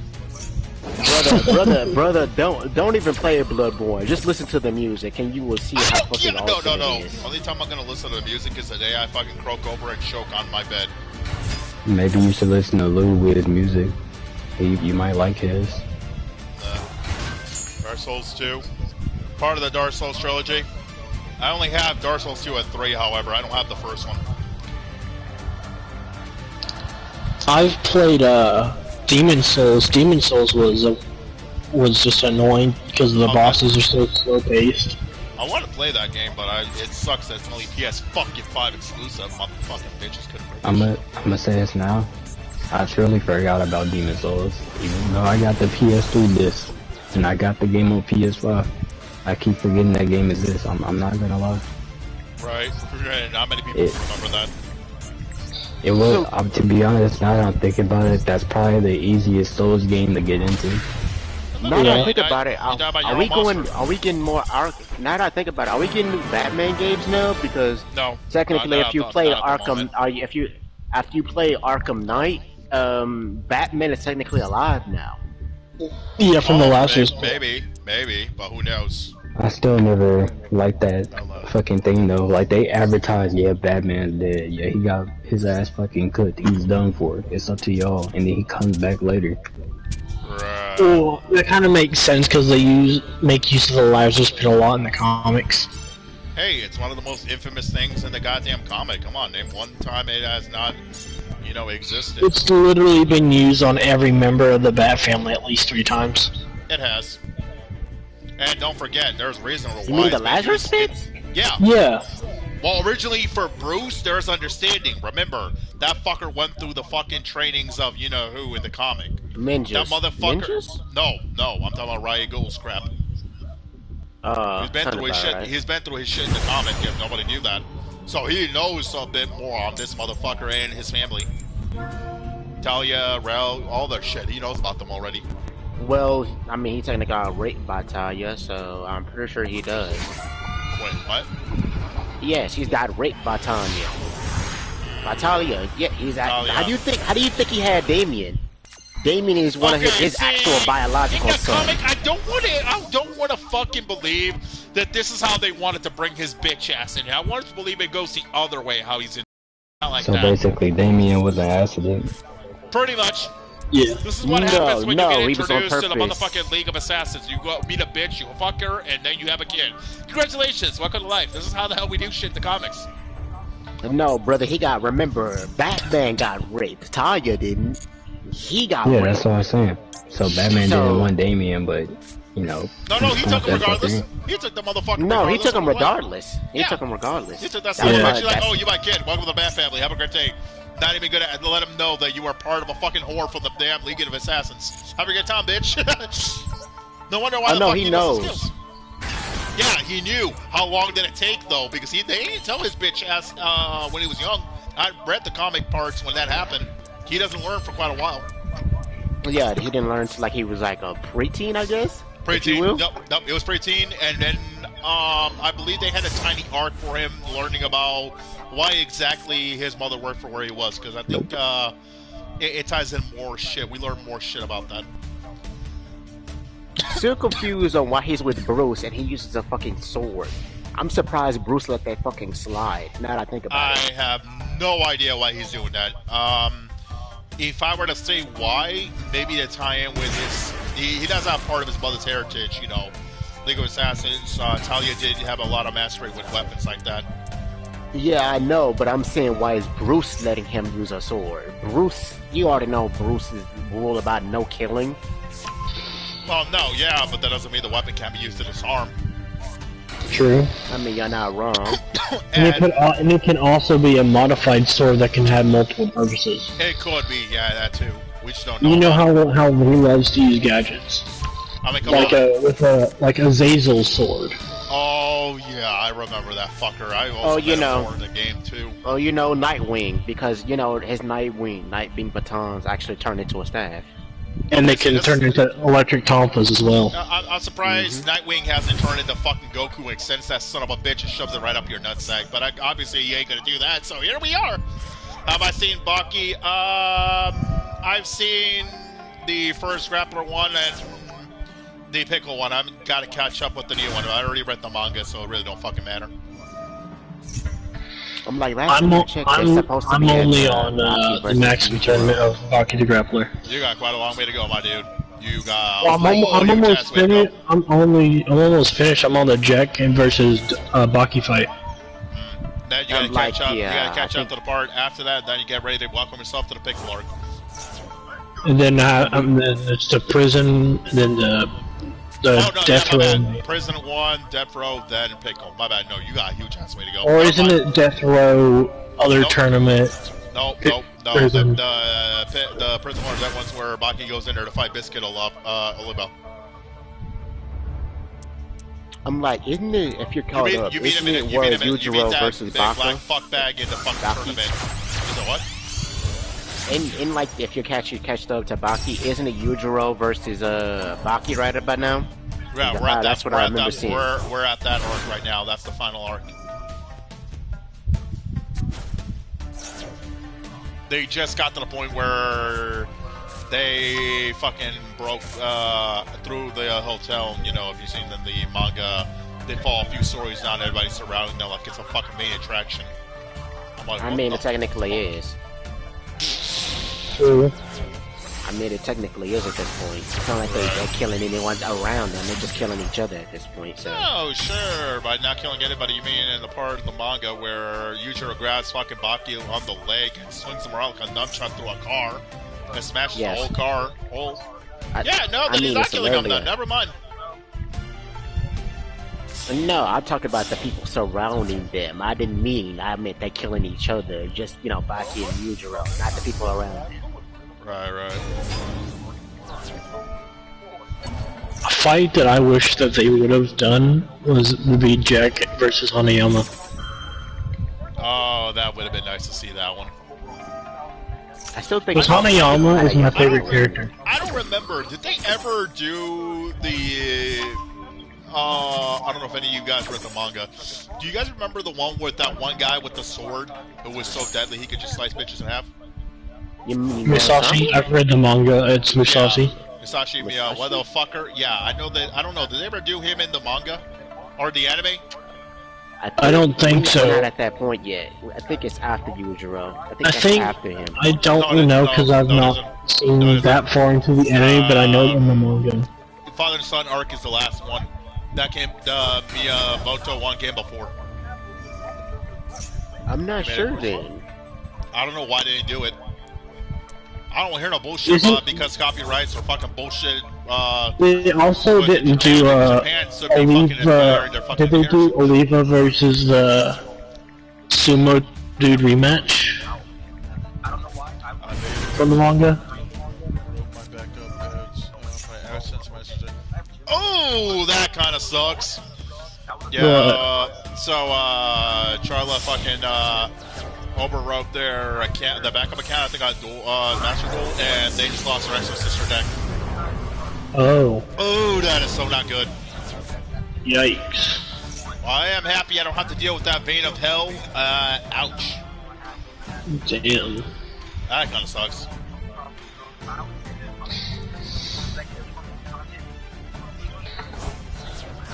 Especially since Exo Sister is mostly comprised of SR and URs. Right. Oh, that is so fucking bullshit broken.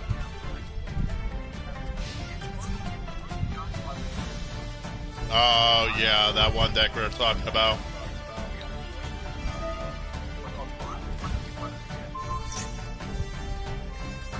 Another anime I'm waiting for season 2 is Eminence in the Shadow. Yep, they have a mobile game for that as well. Yep. I know, I just never played. I just want season 2 because when that anime came out, when I watched it, I was like, holy shit, that was amazing. Oh, I hate that card. Oh, they red reboot you. Oh my god, this dude's an asshole. Oh, damn. Son of a bitch. I'm about to say, when is the new character pass I want coming you to out know again? you're an a-hole for this one. E. No. When does the new character patch come out? I know it comes out next month. For what? For the character patch for One Piece. Not for a while. You know. Not for a while. It comes out next month, but it might be early this month. Next month is what I've been hearing. Yeah, next month. Early, like in a few weeks. I'm probably saying like the early few weeks of September, so probably like in the first 3 weeks. Probably. To be fair, the only character I want is just fucking Luffy and Roger. I don't know who else they're gonna add. I know they're gonna add Uda, but to be honest, I'm probably not even gonna be playing Roger, to be honest. Oh god, who's gonna play him for Gear 5?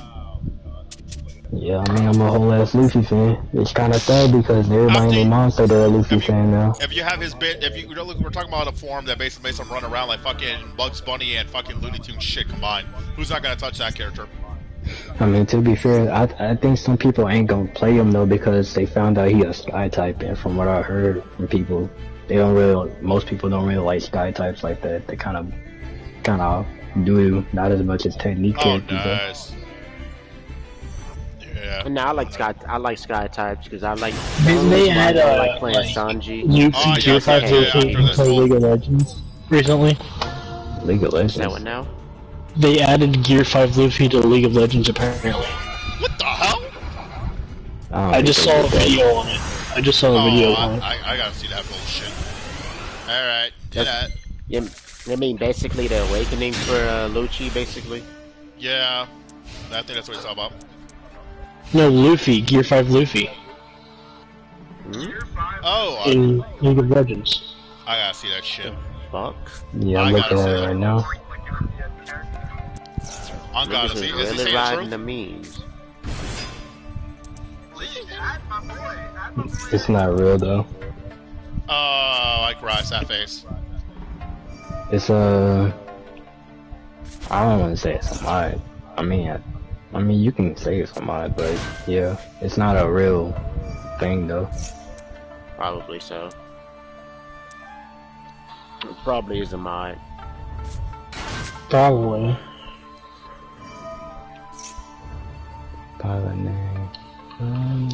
Because I don't think League of forgot Legends do a lot of Netflix is anime doing collabs. live action For One what? Piece. Oh yeah, I saw that shit already. This is the I like first. how they're adding all the villains from the first season. No, they're going past the first season. Like, they're going all the way to Wano, apparently. I didn't hear For that the movie? shit. I didn't hear none of that shit. That's what I heard. I've only seen I don't think they're going all the way to Wano in like one All I movie. thought they were doing was going to I thought it Alabasta. was, he Yeah, said they're doing the East Blue. So far. They're basically doing the East Blue art. So the last thing I've seen they were talking about was Arlon Park. That's when like, not Arlon Park. The one with Chopper I'm in. When they have to fight Waffle. Oh fuck! I forgot the name of that place. I know what you're talking about. Yeah, I know that. But yeah, I don't think they're gonna go all the way up to Wano unless They're not. like, There's no way they're gonna do that. unless they are doing it like years later down the line, cause And they make a part 2 or continuation to it, maybe. I doubt that though. because it depends on if it's actually good and if people actually like it. because And a lot if of they people there's are a already lot of hating. people. A lot of people Yeah, are there's a hating lot on of the people fucking on shit. Twitter. Drum Island. Oh yeah, thanks for that, Devin. Yeah, Drum Island. there's a lot of people on Twitter like it's either 50-50, either they like it and they're saying it's gonna be like the best anime adaptation or not anime, a live action Yeah, because adaptation. a lot of this shit looks like heavy or cringe or all that. it's I'm gonna like, be I don't know.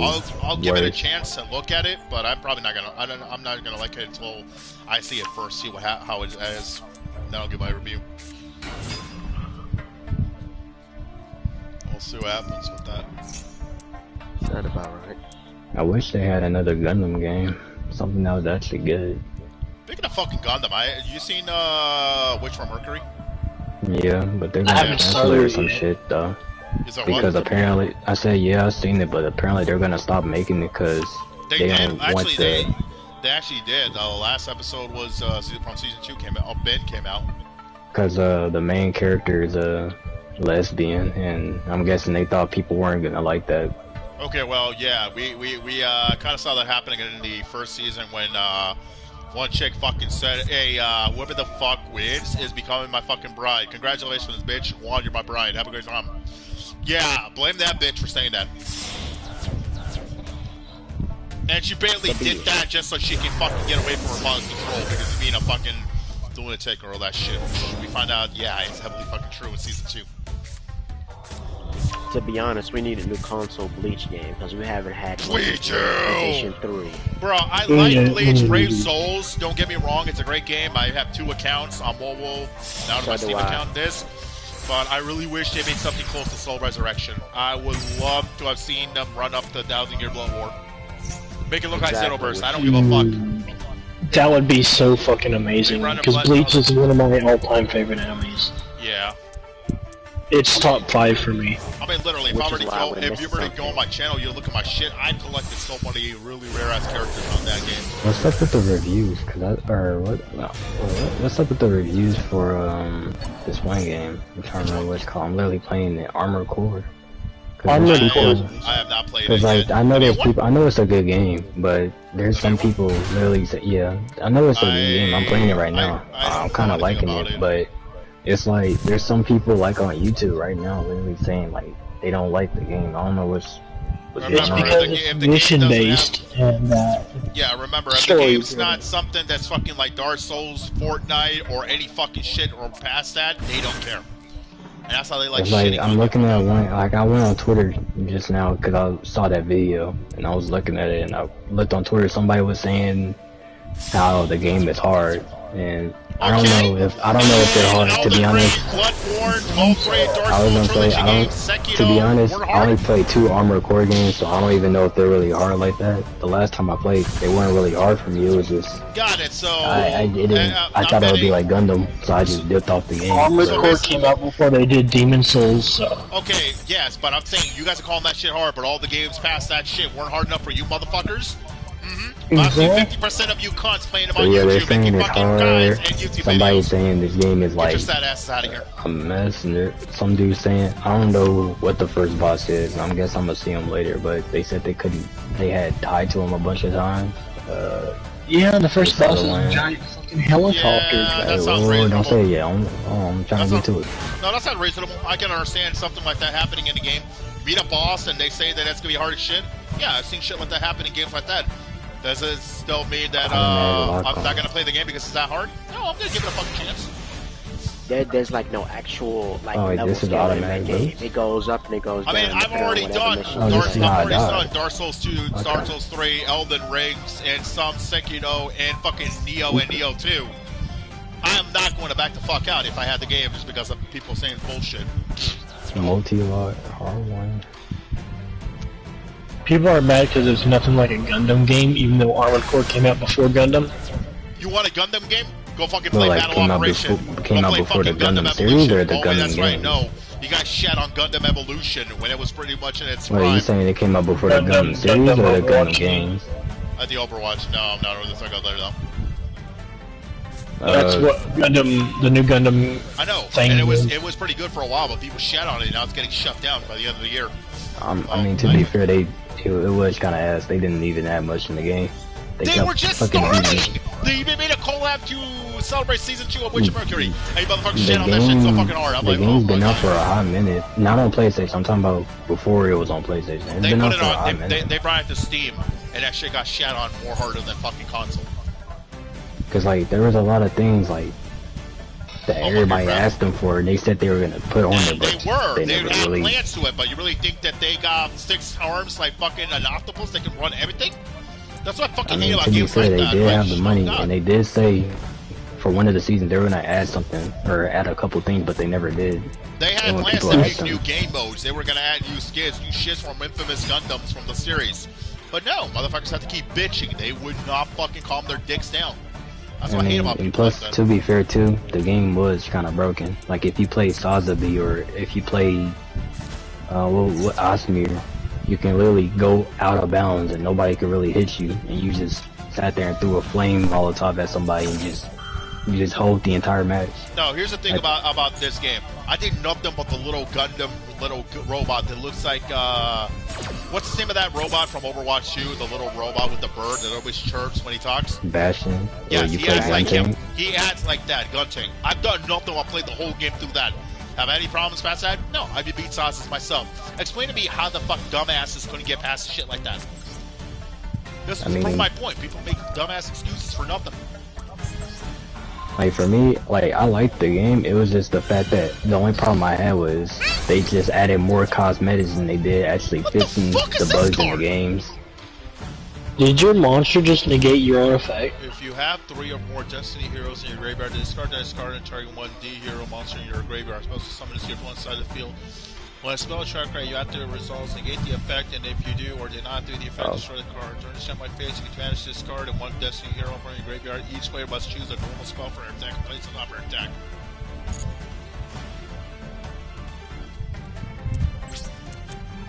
But yeah, wait, when you said Armored Core came out before Gundam, are you saying like the series or just the game? The series. Series-wise is what he said. Series. Cause when did Gundam come out? Like this was like. Let me look it up. Cause I feel like Gundam came out before the Armored Core. I know. I believe it's somewhere in the 1900s. I know one of the series was around when I was born, like in 1993. That was like the old ass mobile one. I think like Gundam Wing or something. Gundam came out April 7, 1979. Oh, I was not born yet. Never fucking mind. 1979. Wow, I was not born yet. And when did Armored Core come out? 1980s is what I'm hearing over here from someone else. Never mind, I wasn't born yet. And when did Armored Core came out before it. What year? 1979. Wait, what? It came out in July of 1979. To what console? Hold on. No, I want to hear what console. Hold the fuck up. Or was it on PS1? I swear to God, I'm getting here PS1. I'm not gonna be shocked. I think it's PS1. PS1. Because like the original ones came out like PS1, PS2. Okay, 1997. The only reason why I say why I'm not shocked is because you motherfuckers back then had Crash Bandicoot, Need for Speeds, Tekkens, Resident Evils, you name it on that shit. Maybe Resident Evil went over to Nintendo 64. We're not gonna talk about that shit. Technically, the franchise of Armored Core came out in 1979, but the first official game came out in 1997. Oh, what console? PS1, I think. Okay, we were right then. But yeah, that's why I was sitting there confused, because I thought you were saying like the first Armored Core game came out before like... the franchise itself came out. Because it was originally like a comic book series that FromSoft picked up, I'm pretty sure. What series? I'm pretty sure. Oh, wow, I gotta look that up eventually. I wanna see that. Hold the fuck up, I wanna see that shit.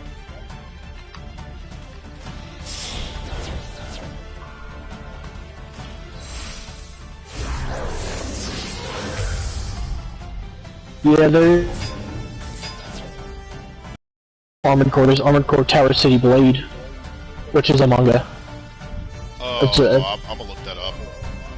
Then there's Armored Core Brave New World. There's Master of Arena, which is a novel. There's novels, guides, comic books, manga. It's got a whole line of shit, basically, is what I'm hearing. Pretty much, yeah. Okay, I'm not surprised. I've just seen fucking this one thing, or not seen. That's no different than any other shit I've seen. What do y'all think will win in a fight? The ninja and I almost said samurai ninja and Alliance from Naruto, or the Marines? You like I think Marine Ford? Like the the Ninja Alliance before they fought Madara, right? When they all made an alliance together and shit. Yeah. So the Ninja Shinobi Alliance versus the Marines from One Piece. Yeah, like the Marines and One Piece. Easily the Ninja Alliance. Ninja. Any water style jutsu can beat any Devil Fruit user. I don't care what you say. Yeah, but the one I thought, but I would say fucking it has to be ocean water though, right? No, fucking no. As long as it's able to drown them. Because there are times where like One Piece characters are in water and they don't like get weaker and anything like that. Oh, they can. No, that's a little bullcrap. I don't want to hear that. Nah, brother, there are plenty of times I've watched One Piece and everyone getting weak in water. Yeah, but they bring it up out of nowhere though. Come on. But yeah, they were saying, because I'm looking at this thing right now. You gotta think the One Piece universe is the weakest out of the big three. Because like they're saying even with people with devil fruits or without devil fruits, some of them they're saying like Garp is gone MIA in the manga. No, they're saying like with Garp and all of them in there, but yeah, I was saying even still, they'd still have Naruto on their team. They'd still have Killer Buu on their team. Okay, let's go excluding them, because come on, we all know for a fact you were gonna anyone's Tell gonna Beast aren't fair. You already know. I don't know, I feel like they might put up a good fight though, because Aokiji, knowing him, he's just gonna freeze the water. The only way they're gonna put up a fight is he's just like, since he's made out of magma, I feel like he's gonna extinguish the waters like right then and there. The only people with Kizaru, I feel like with him, I feel like he's probably just gonna be not sniping, but like, I mean, he basically did that with some of the people in Marine Corps, but I feel like he might just be just dashing around, Alright, just man. Yeah, thanks for stopping beaming by. people just cause. The other guy, let me go ahead and give him the number real quick. Yeah, that's the I do remember though. I don't know about this one. I don't know about it, to be honest. I'm not really a Mihawk fan. I usually make fun of Shanks and Mihawk, but they did say if they summon a big ass meteor or something like that, Mihawk's probably just. I'll leave on my other accounts because I think the room's full. Because I remember. I feel like I know Mihawk. He could. I feel like, I don't know about Mado's meteor, but I know if he. I'll leave on my second account. That way it'll free up the space. All right. I don't know about Madara's meteor, but I feel like I remember when Mihawk, when he cut that one giant meteor in Stampede in half for Zoro. So I only got 6 and I didn't raise it up. I mean, they both. Yeah, if it's like pre-Mod, like before they fought Madara, or is it like after Madara? No, this is like before. Like they're all I'm still going with the Shinobi Alliance because they still have Naruto. I feel like the One Piece people might get it because they do have pacifistas, and those things got Kuma's power. They do, yeah, that's true. So like, if they get hit with anything, they can just either reflect it back, and just make it disappear, like point somewhere else. Don't matter. Yeah, and if they touch it, you saw the bullshit they did to the Straw Hat group? They brought them bitches back to all the world. Yeah, so if they get hit with a tail beast bomb, they're just gonna point it up in the air or just point it somewhere else. Oh look, big shiny ball. Bye. I mean, I don't know if you've seen Kuma before or anything, but like whatever he touches, either he bounces it away or he makes it disappear. Pretty much, that's what he does. Yeah, but how would that? Well, that's still. Well, we still know how that would affect chakra-based abilities. Okay, let's look at what the fuck Kaguya said. She had the power I feel like it still works on anything because he did get hit with like beam attacks and everything else, and he touched them and it disappeared. Right. And if it didn't disappear, it reflected and went somewhere else. I want to see what this stuff can do. I didn't use it this much. I'm like, to be honest, we all know if any character would actually match up to Shinobi Alliance, it would be the Pirates. The only thing I'm gonna say, if it's just like Marine or Kuma, it's not a Marine. I was gonna say we're gonna include the Shinobi Alliance. No, take away the Kage. The Kage are not needed in this. Kuma basically has like clones of himself in the Marine. Kuma has clones of himself in the Marines, like pacifistas. But they still have his abilities and everything that he can do. Right. And there's like a I'd still be giving it to the Shinobi Alliance though. They have like entire villages like specialized in water-based jutsus. Okay, that ain't nothing special. Brother. Yeah, but I feel like even though like I said, the Marines, like they're the only ones that have devil fruits are like the admirals. Everybody else either has like extremely high rank officers have it, and that's like what, like vice 20 people. Yeah, but everybody else either uses like hockey or I said hockey. Yeah, hockey. Yeah, no, you're right, hockey. I don't know if I was thinking about actual hockey, but like, yeah, but they use like very low tier hockey. It's either that or hockey, or they're like the 7 warlords like Mihawk and all that shit.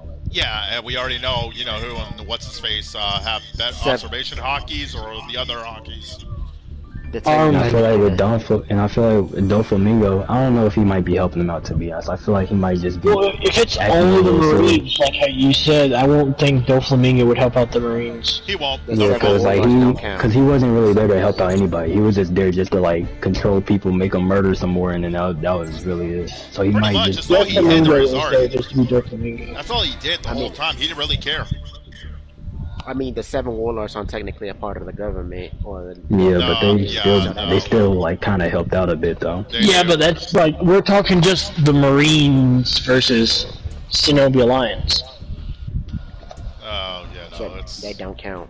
Nope. It's not even fair. They don't count it. So. Hey, so we're talking about the Marines, but on the thing it says like the whole Marine Corps, like, and then Naruto, and then Killer Bee, and then who's the other alive? They have a video of it. I don't know if they have a video of it. Or somebody talking about it. I don't know if y'all want me to play that. That was one of the Kage though. Oh yeah, we do gotta take him too out. Oh shit.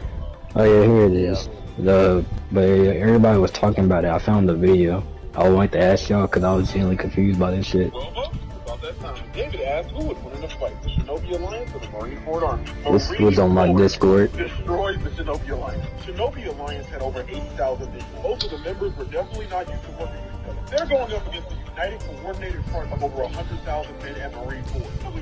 I mean, they're not wrong. We have to assume that both sides are filled with nothing but fodder, ninja, or marine, especially with each side getting bodied by one man. The difference is that the strongest people on the Shinobi side is Naruto, the Five Kage, and various ninjas. They had multiple people who could drop armies just by looking at them. You can't forget about the... Hey, what up, Error 4 Sans? Well, I'm sure. Forget about the squadron of Phantasy. Yeah, I forgot about Conquer South. Serious damage. You can't forget the man they were based off of who can reflect any attack. Man can also destroy islands with just one attack. Madara dropping a meteor was the scariest thing the Shinobi Alliance had faced. In One Piece, meteors aren't that scary. Marine Ford has someone who can dice meteors with one shot. He don't even have power. And they would work with the Admiral to jump whoever is left. They win.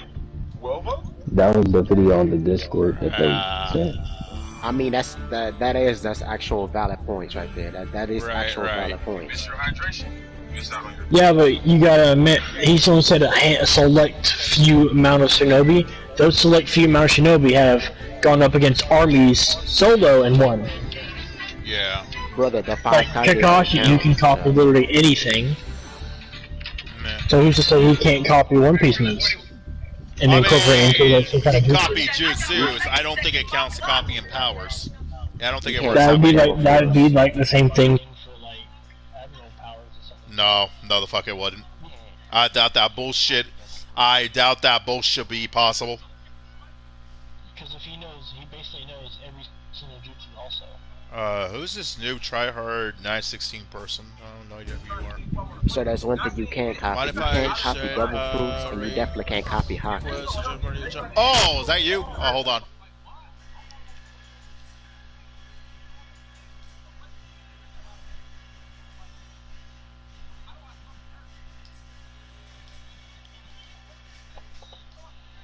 Oh, there we go then.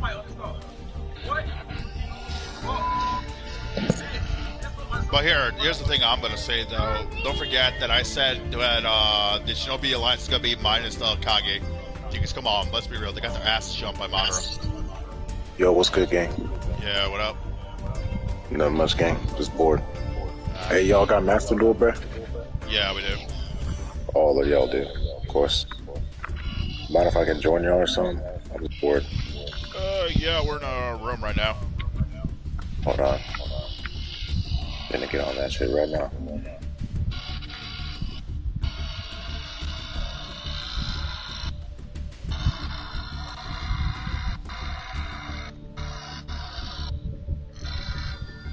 But I'd say if you like reversed like that role of that battle, like say like any of the factions from Bleach could solo any of the factions from like One Piece or Naruto.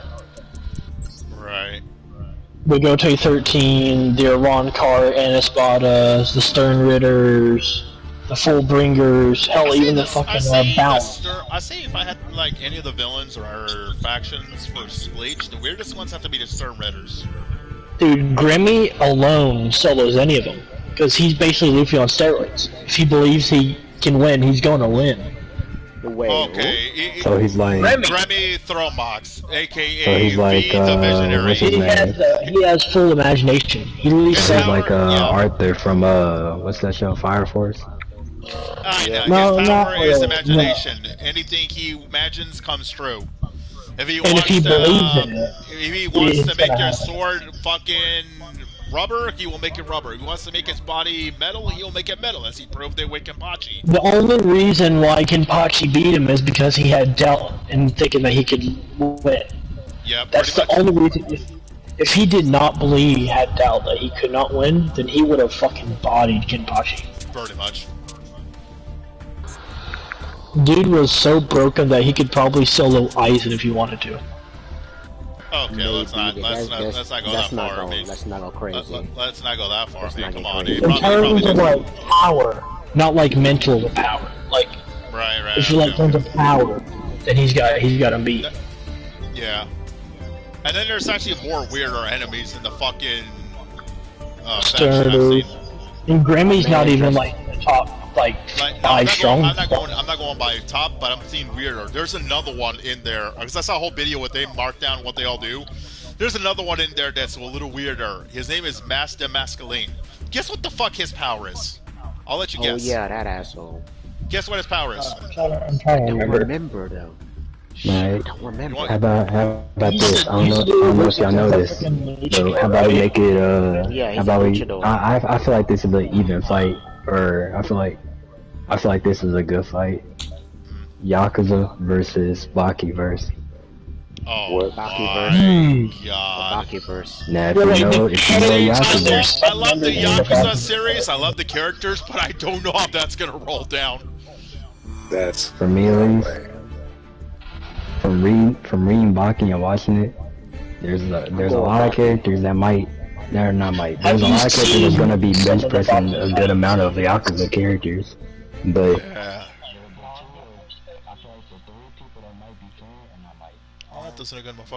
that's gonna be carrying for Yakuza is obviously Kiryu, because it's fucking John Kiryu over here. You seen, if you play Yakuza, you seen what this man's capable of. I'm about to say Kiryu, Majima, and who's the other two? Like he fighting against an army by himself, fucking fighting against. You mean like three? Brutal fights are. No, it's like it's three guys. All right, instead of the verse, how about we just put the main people then? Main people. You gotta be very specific. The main characters. So obviously, for Baki, we got Baki. Then we got Yugioh. Are we talking like just like the Hanma family, basically Goro, Majima, and. So there's Kiryu is obviously gonna be there, but if we were talking about like Yakuza 3 or 4, you could also add Saejima. We talking about Prime. Yeah, we talking about Prime Kiryu, so 5. He was one of the main. He was one of the main, and there was 2 others. I don't remember their names, but the other guys. So Yakuza 5 Kiryu. If y'all ever seen that or know about that, but if we're talking like the Yakuza characters versus just the Hanma family, you got Yuichiro, Jack, Yujiro, and Baki. And then there's Pickle, who's technically the ancestor of the Hanmas. Oh wait, you want to do are you doing 3 characters or 3? Okay, if you want to go there, hold on. If you want to go there, we're adding the other motherfuckers too after that then. Because Yuichiro alone, he literally sold the American military. Yeah, and then killed himself because he was bored. Yeah, because he made Yujiro Hanma the ogre. Yeah, one fucking move. It was called Geist. It's a move where you can basically manipulate a person and turn them into a living human weapon. I feel like it was so broken he could take out the military and the ship, made everybody jump off the ship in a matter of 5 seconds. I feel like Kiryu is able to like give them like everybody. I feel like he's able to beat everybody, but he's gonna give Yujiro like a good fight. Actually, if you remember Yujiro's father, it was actually him versus the world. Yeah, that was. And then the last thing he did was that move I just said, Geist. It was the move that made him a legend. Or dress, as they're gonna call it here in the English version. And actually, you know who over here is gonna use it. I know that because he used it in the manga on Baki. That's how I said earlier. He threw his ass through a car. He did it with that move, and Baki could not. I read the Baki manga. But yeah, I was saying, I feel like Kiryu might be able to like, I mean, press that button. I feel like Kiryu might be able to, can I stop? Okay, there we go. I feel like Kiryu might be able to beat most of the Yakuza characters, not Yakuza, Baki characters. It's just Yujiro, he might have obviously have a tough time with, but Yujiro and him are gonna have like a good fight. Probably Kiryu. Because they actually have a Yujiro in there. They have a Yujiro type person in Yakuza, and it used to be Ryu. It did, yeah. But I'm probably saying Kiryu might be the bigger problem. Since Ryu isn't there no more, then Majima's basically like the Kiryu of the world. Not like always wanting to fight, but like how insane he is, because getting blown up, blown up, shot, everything. He got stabbed too if you played that other game by one of his guys and he still came out of it. Yeah. Or better yet, how about Fist of the North Star versus Baki? I have not played any of those games. I don't know anything about that, unfortunately. Sorry. Honestly, it's a good anime. You should Fist watch. of the North Star because Okay, I'm glad you did, because if you went with Baki, I would have called you crazy. Kenshiro wins actually. Kenshiro is just so broken. Kenshiro and his two brothers would have like one-shotted the whole verse, and it wasn't even like. Honestly. No, Fist of the North. The peaceful one of the group, Toki, literally all he does is lift his hand up saying, "I don't want to fight," and if somebody attacks him, they die instantly. Yeah, he's that strong. He's trying not to prove that strength. I believe I heard one time on the video. It's just his sheer his sheer presence and will. So they were making a video of the top dangerous. But Raul is like the one that's probably gonna have Yugioh on his knees crying and shit, cause Raul is literally fucking evil incarnate. Yeah. Man's literally said he wanted to claim the heaven as his, and once he claims that as his, he wants to rule over anything that's above it. Fist of the North Star versus Baki verse, dude, it's not even close. Bruh. I mean, and another thing too, whatever move Kenshiro sees, like if y'all see the anime or manga, whatever move Kenshiro sees, and if he thinks it's a good move, he immediately copies it, like in his head. So he like, wants to, it's like he wants to have fucking Sharingan, but he doesn't have that power, is what I'm hearing. Oh no, he does. Oh no, like basically, whatever he sees, like if you do a cool move that he sees, he immediately copied it in his head, and he already knows how to do it. He can do it perfectly. Like he does it perfectly with no mistake. What the fuck? Like, what if you have an instant kill move and he sees you have it and he's like, oh, that's he's gonna really take nice. it from you. He's I like, remember okay, it. thank you. I'm gonna learn it. Like, he doesn't have to like fight you for nothing. He literally just has to look at you, see the move, and then he looks at you, remembers the move, and that's it. He got your move. Wow, that's stupid as hell. I remember there used to be a whole debate if Dio was even able to like fight this man. Since Dio has the ability to stop time. I remember that. I was at the side where Fist of North Star head ass. Like I've seen that fight with Joe. And to be fair, even if you kill Kenshiro, bro just comes back to life. There's a technique for just coming back to life. Yo, Nim, I'm gonna warn you right now. My deck doesn't need a graveyard. All this shit is getting banished, so you kind of wasted Call of the Graves. They're not a good deck card to use against my deck. I'm gonna warn you right now. I don't like graveyards with this deck. Thank you for helping me out, my dude. That's gonna come back on your turn. Good game. I'm gonna head off, so I'm gonna play some range for a little bit. All right. Correct. So have y'all seen Death Battle with Berserk versus Fire Emblem? I did not see that one. No, I I'm gonna leave now before I get involved in that debate. No. I'm gonna say it. I'm a fan of it. It's not gonna be nothing crazy. I'm gonna say it. I'm a fan of both. Oh, he left. Oh, come on, XC. I want to hear you, son of a bitch. I want to hear why. No, I was gonna say I'm a fan of both of them, especially Fire Emblem. I truly love those games, but I feel like Berserk, he should have won that, or Guts, he should have won that. Oh my god. Because he was against this dude named Dimitri. Dimitri's basically like Guts, but with a lance. He's fucking schizo. He is insane. It's like he's like the Kenpachi of Fire Emblem. And Kenpachi and Gus lost to that. Gus crazy. I gotta watch that. Hold on, I gotta watch that after I get off. Yeah, it caught me out guard. I thought Gus was gonna win, but he died, but Dimitri gave him an honorable death by like leaving his body alone and everything. He was like, look, you died fighting, I respect you. Cause they were about to clash, and right before they lunged at each other, if you seen like Guts fighting Griffith in the snow? Yeah, I remember. Yeah, don't remind me about Guts. Okay, we don't talk about Guts had his sword on Griffith, but he didn't like slam him.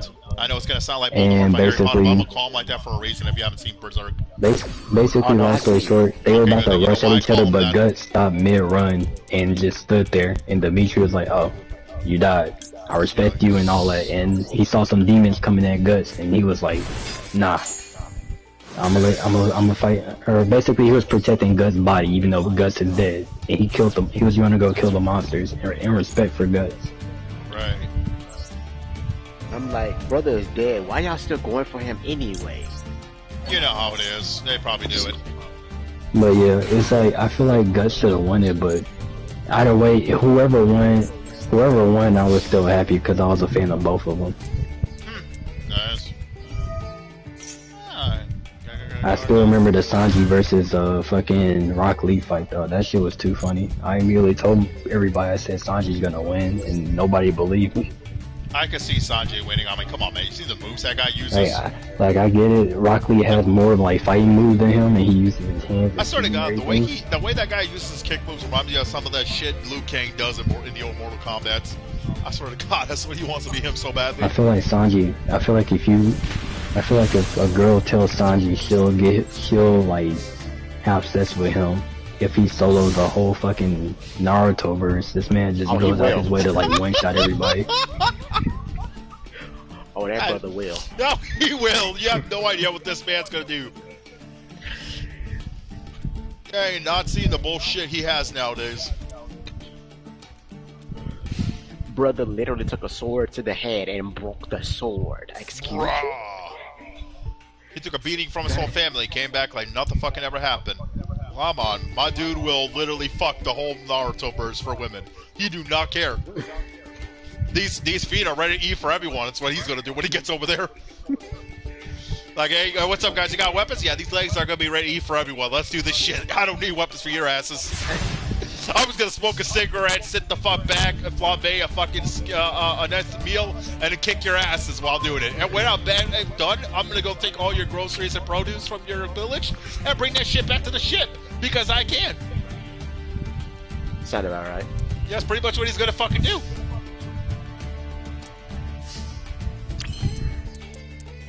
He's that kind of insane motherfucker. Well, nah, it's just Luffy eats too much goddamn food.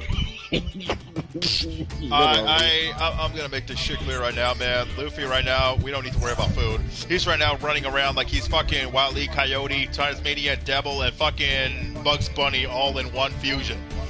Like, I don't know what son of a bitch came up with the idea to give this motherfucker such a thing like Gear 5, but they must be in fucking luck, because we are giving that shit mad props for the bullcrap he's doing. Shit. The people that said they hate Gear 5, they must have not had a job.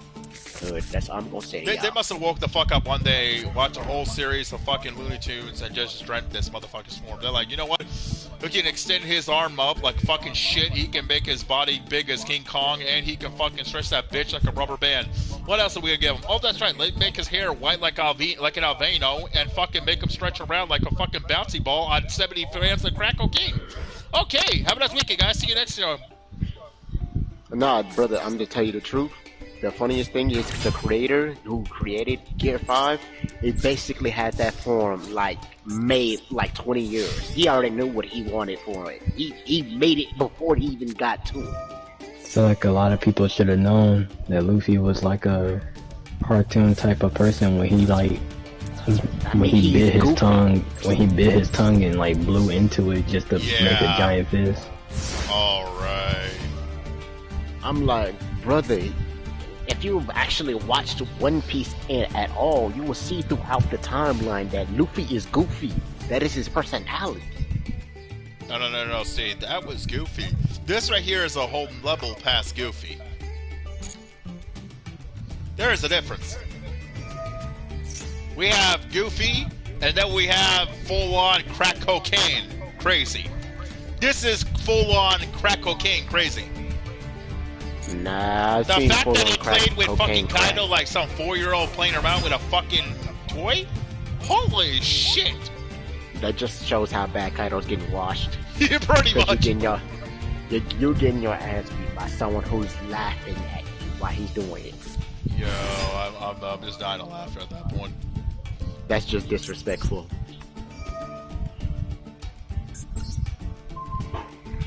Another Mech Knight deck. Holy fucking shit. Now, who do y'all think will win out of this series? Persona or JoJo's? Persona, because of how cracked they are. Probably Persona. Depending on who the fuck they decide to challenge from the JoJo series. Like, we're going main characters of JoJo versus main characters of the Persona series. I'm not including the Shin Megami Tensei series because they're fucking cracked out for some reason. Oh, like, now I'm gonna cry now because it's gonna be a little harder to pick here. Because I literally the Shin Megami game. wanted to say Demi Fiend from the other that one Shin Megami Tensei. I was about to say you already know he was the strongest person in Shin Megami Tensei is a dude in the wheelchair named Stefan. Okay, we don't talk about that motherfucker because everybody in the community will tell you if you mention that motherfucking name, you want a death wish. That's how broken he was. But yeah, I know, it's still I'm leaving it as Persona because, like I said, Shin Megami is fucking cracked out for some reason. And thank God you said it because I almost came close to saying fucking Demi Fiend and you would have fucking hated me, people. I'm not including like spin-offs either because apparently fucking Persona spin-offs, they're like almost as worse as fucking Shin Megami Tensei characters. Just fucking cracked out for some reason. Oh, I know. I played a few. I've not played, but I've seen a few videos about their shit. Like, my God, they really like fucking having Satan as the final boss for most motherfucking things.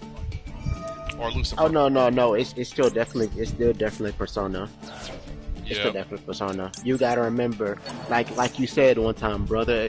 Some of the personas are actually after gods. Remember that.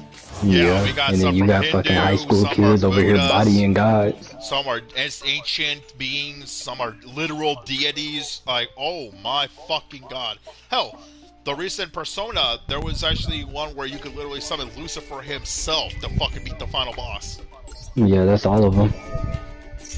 Well, not all of them, no. No. Yeah, when you summon Santanile. Santanile, yes. You summon his bitch ass. We all know what the fuck happened there. He had a whole ass fucking gun. Bro, literally shoots one bullet and dude shoots a big ass gun, shoots a big ass arrow at Yabaroth. I'm like, what you know that gun, that bullet had the fucking universe in it. I'm like, bruh, where was this power when that son of a bitch was in the other games everybody was mentioning? Oh, hell no, you guys fucked up there.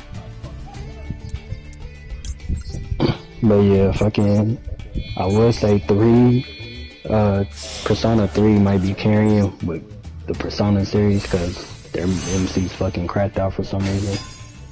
And yeah, if you watch the anime, you remember that guy could summon 3 Personas all at once. And then fucking Persona 4, their navigator, or really any navigator in the Persona series, they have like abilities where like if they look at you, you immediately lose all your powers, or like you can't do no damage to nobody now. That's cracked out. Yeah, it is, but that actually is one of the most dangerous things ever. And after you've seen that shit, you'll find out why. I got a big ass headache. I don't know what's going on. What the fuck? I'm about to say, now that I think about it, isn't they just getting started to Persona 5? Because I feel like it hasn't reached the peak for it yet. I don't think it's done either. They got spin-offs for that series. They got 2 more Persona 5 spin-offs coming out, and after that, they're coming out with Persona 6. There's another one I heard, but that's only for China, where there's another member of the Phantom Thieves, but apparently no one else knows about her. She's just like a side character that played in the same universe as the original game. It's you talking about Royal? No, not that shit. It's another game that's beyond that crap. Apparently, she's supposed to be kind of like Phantasy for herself, but the only thing we know is she has her own cat that kind of likes like Morgana. Oh, you talking about X? Yeah. Yeah, it's the mobile game, and we're having Persona 5 Tactics come out. Strikers already came out. That's the Warriors Persona game, but I did like that game. I'm not gonna lie. But yeah, after that, I think they're working on Persona 6 or like remaking the other games. My dude, you got way too many beer forces. I'm gonna warn you right now. You got way too many beer forces, my dude.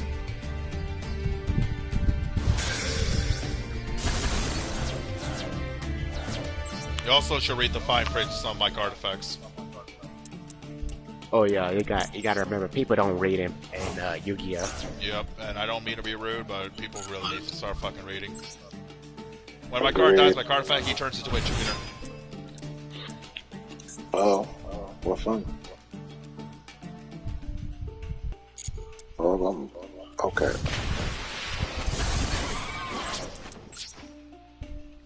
Yeah, this isn't good. No, it isn't.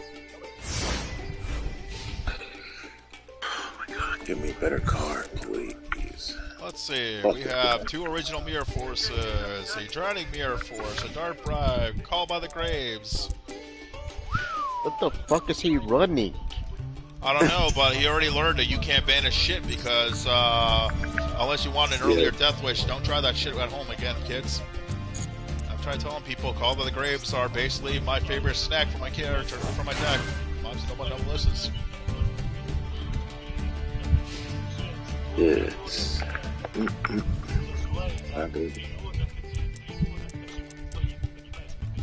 I got nothing.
Everyone else playing.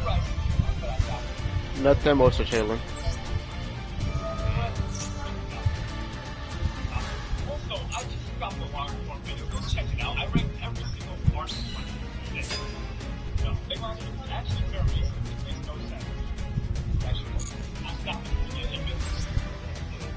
this Smash League is still a mystery to this very day. It's 2018 ahead of Smash League.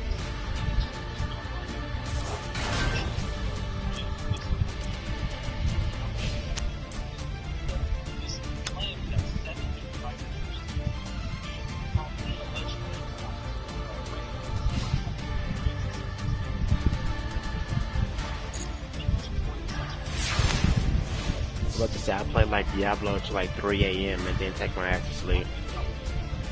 Of course, you would say Diablo. Yeah, I went to Diablo 4. I'm still grinding seasonal, so that's the only reason why I'm in here. Once I'm done with seasonal, I'll take a break and wait for the next seasonal to come. I was gonna say, yeah, until the next seasonal, then you are not taking a break. Yep, but I'm making a different character, so it should be a lot easier. Right. Because right now I'm running Barbarian.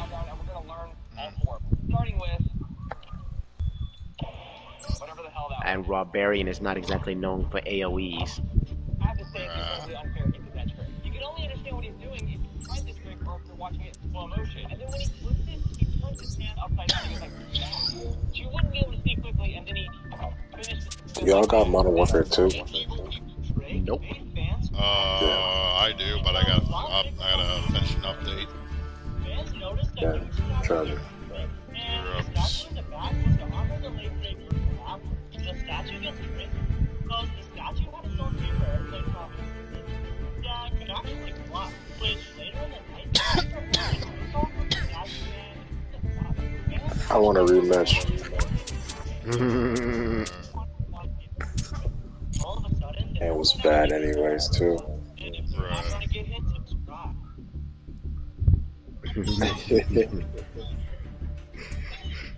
Okay, let's go.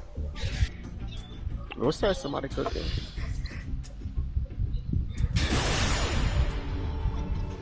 Tatai, what are you cooking? Let's go. You can get up and go look at the kitchen.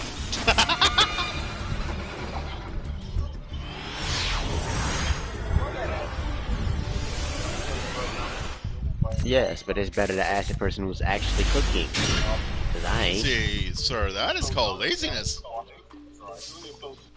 Yes, it might be called laziness, but I don't give a. I'm not the one cooking. Oh my god.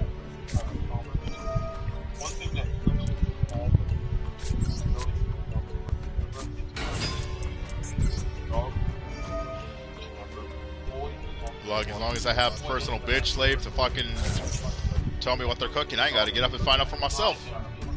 You like the mundo. Shit, I'm the only one on today. I guess everybody else is already off. Rip. Huh? What is this? Oh, it's the same deck. Okay. You said rematch. Not match, not That is match. true. Yeah, you just said rematch. That You is should have true. waited until I Yeah, switched yeah. my deck. That's what I was gonna do. Oh yeah, that is my fault too. Yeah. Yeah. Well, at least my hand is a little better. What's up, son?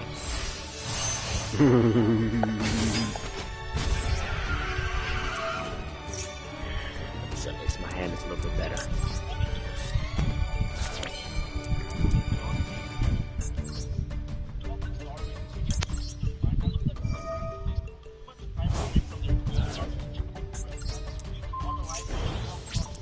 Oh no. Oh god, Shao Kahn. That asshole. Oh yeah, in the new game, he ain't gonna be called Shao Kahn no more. You're just gonna call him General Shao now. He's a general now. Yeah.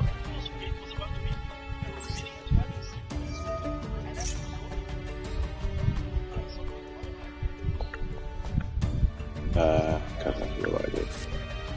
And please let his wife not do something stupid, because we already know how Sindel is.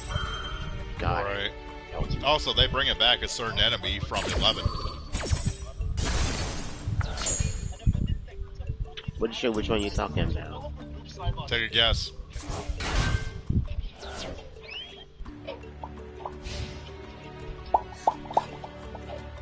What was his name? Havoc? You mean He him? was not in 11. Who are you talking about? Who the fuck did we fight in 11 as the main villain? Her? There's a lot of hers, you dumb dipshit. I need more info. Kronika. Yeah, her. Well, she's not even a god anymore. So. Nope. But she is gonna start bullshit and turn saying song evil. That ain't nothing new. Whatever you got here, extra. Well, he was supposed to be good, but obviously that's not what Chronicle wants.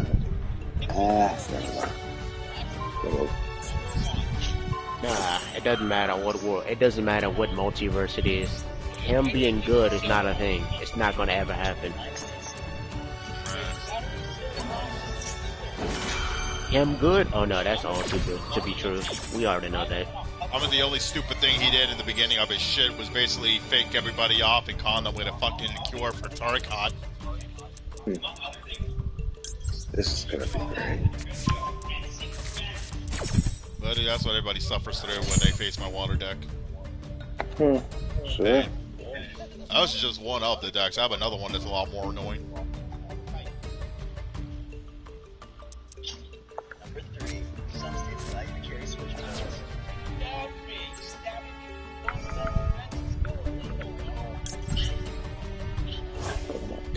Things you think are illegal, right? That's what most people say about his deck.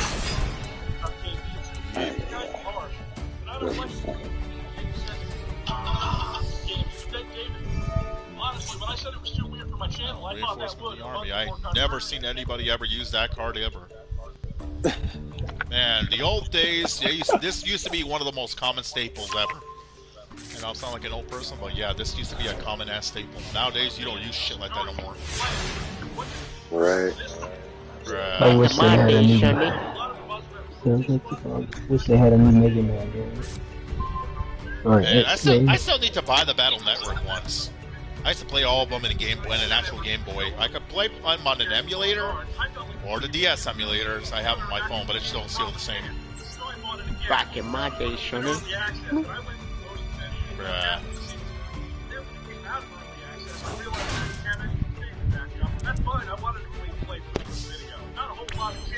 Yeah, my favorite Mega Man game from the classic ones is 8, but in the X series I like 4 and 8.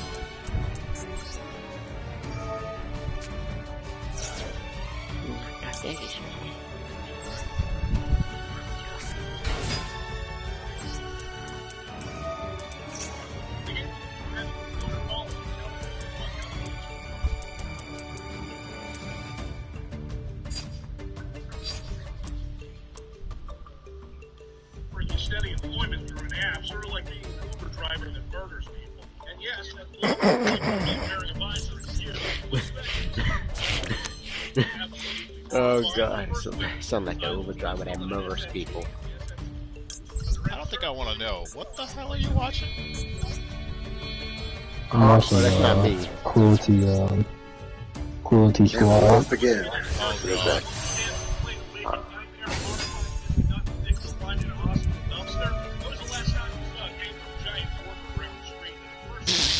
What?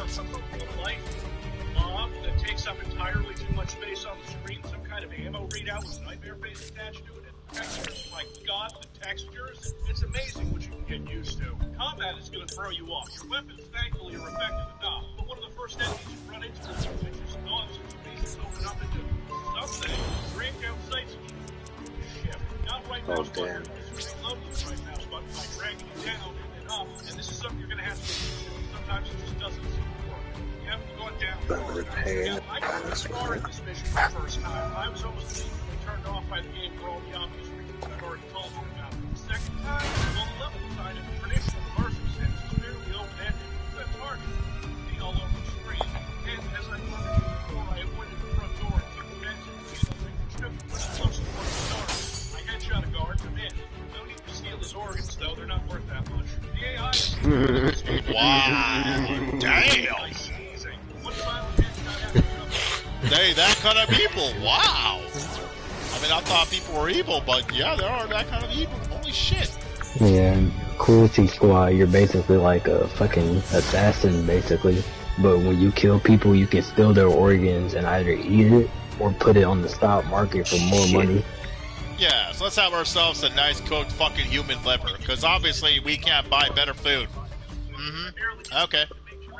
If you put the organs into stocks, you get like a infinite money source, so you can buy everything in the game. And the stocks can go down too after you kill like important people too. I'm not gonna ask how the fuck you know this, or if I should stay the fuck away from you. I think it's gonna be both. I think it's a dude from a game, so of course he would know. I'm still gonna say both for what I just said. I'm terrified now. Don't be surprised if I actually have a shotgun around me when you try to come near my door. Asking about livers.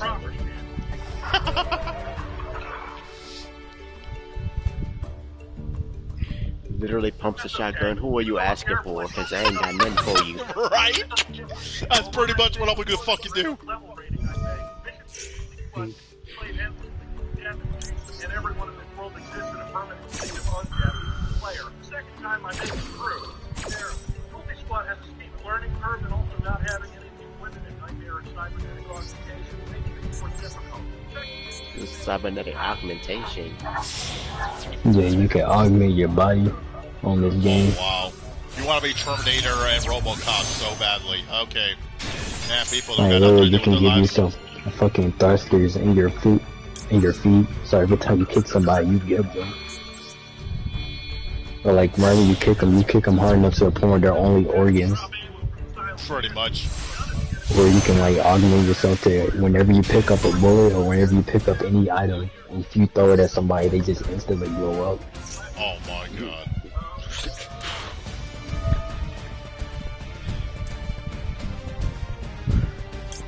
Really stuff.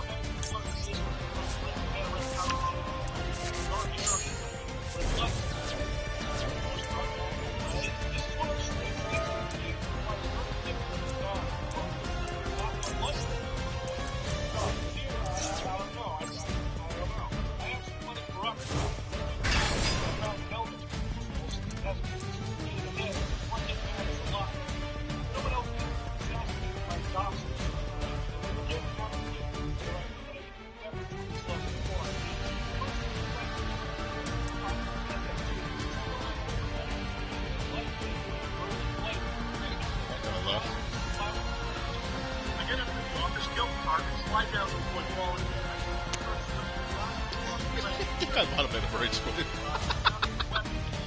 Oh god. Man, I think I might have made this guy rage quit. I think.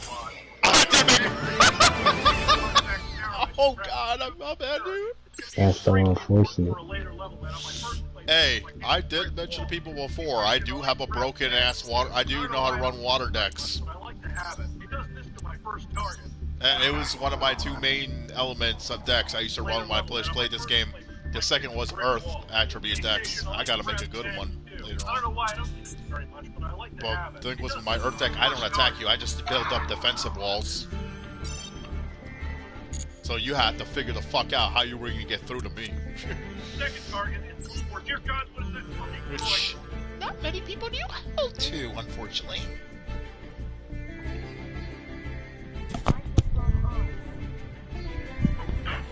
This guy's gonna join back on. I just switched my deck, but I'm using the other annoying one because he's in a this guy's in a platinum rank. I hate these kinds of people. That's why I got decks built up for their bullshit. At least I look somewhat human, or as human as anything in this game. Look. Actually, what time is it? Holy shit, I gotta check.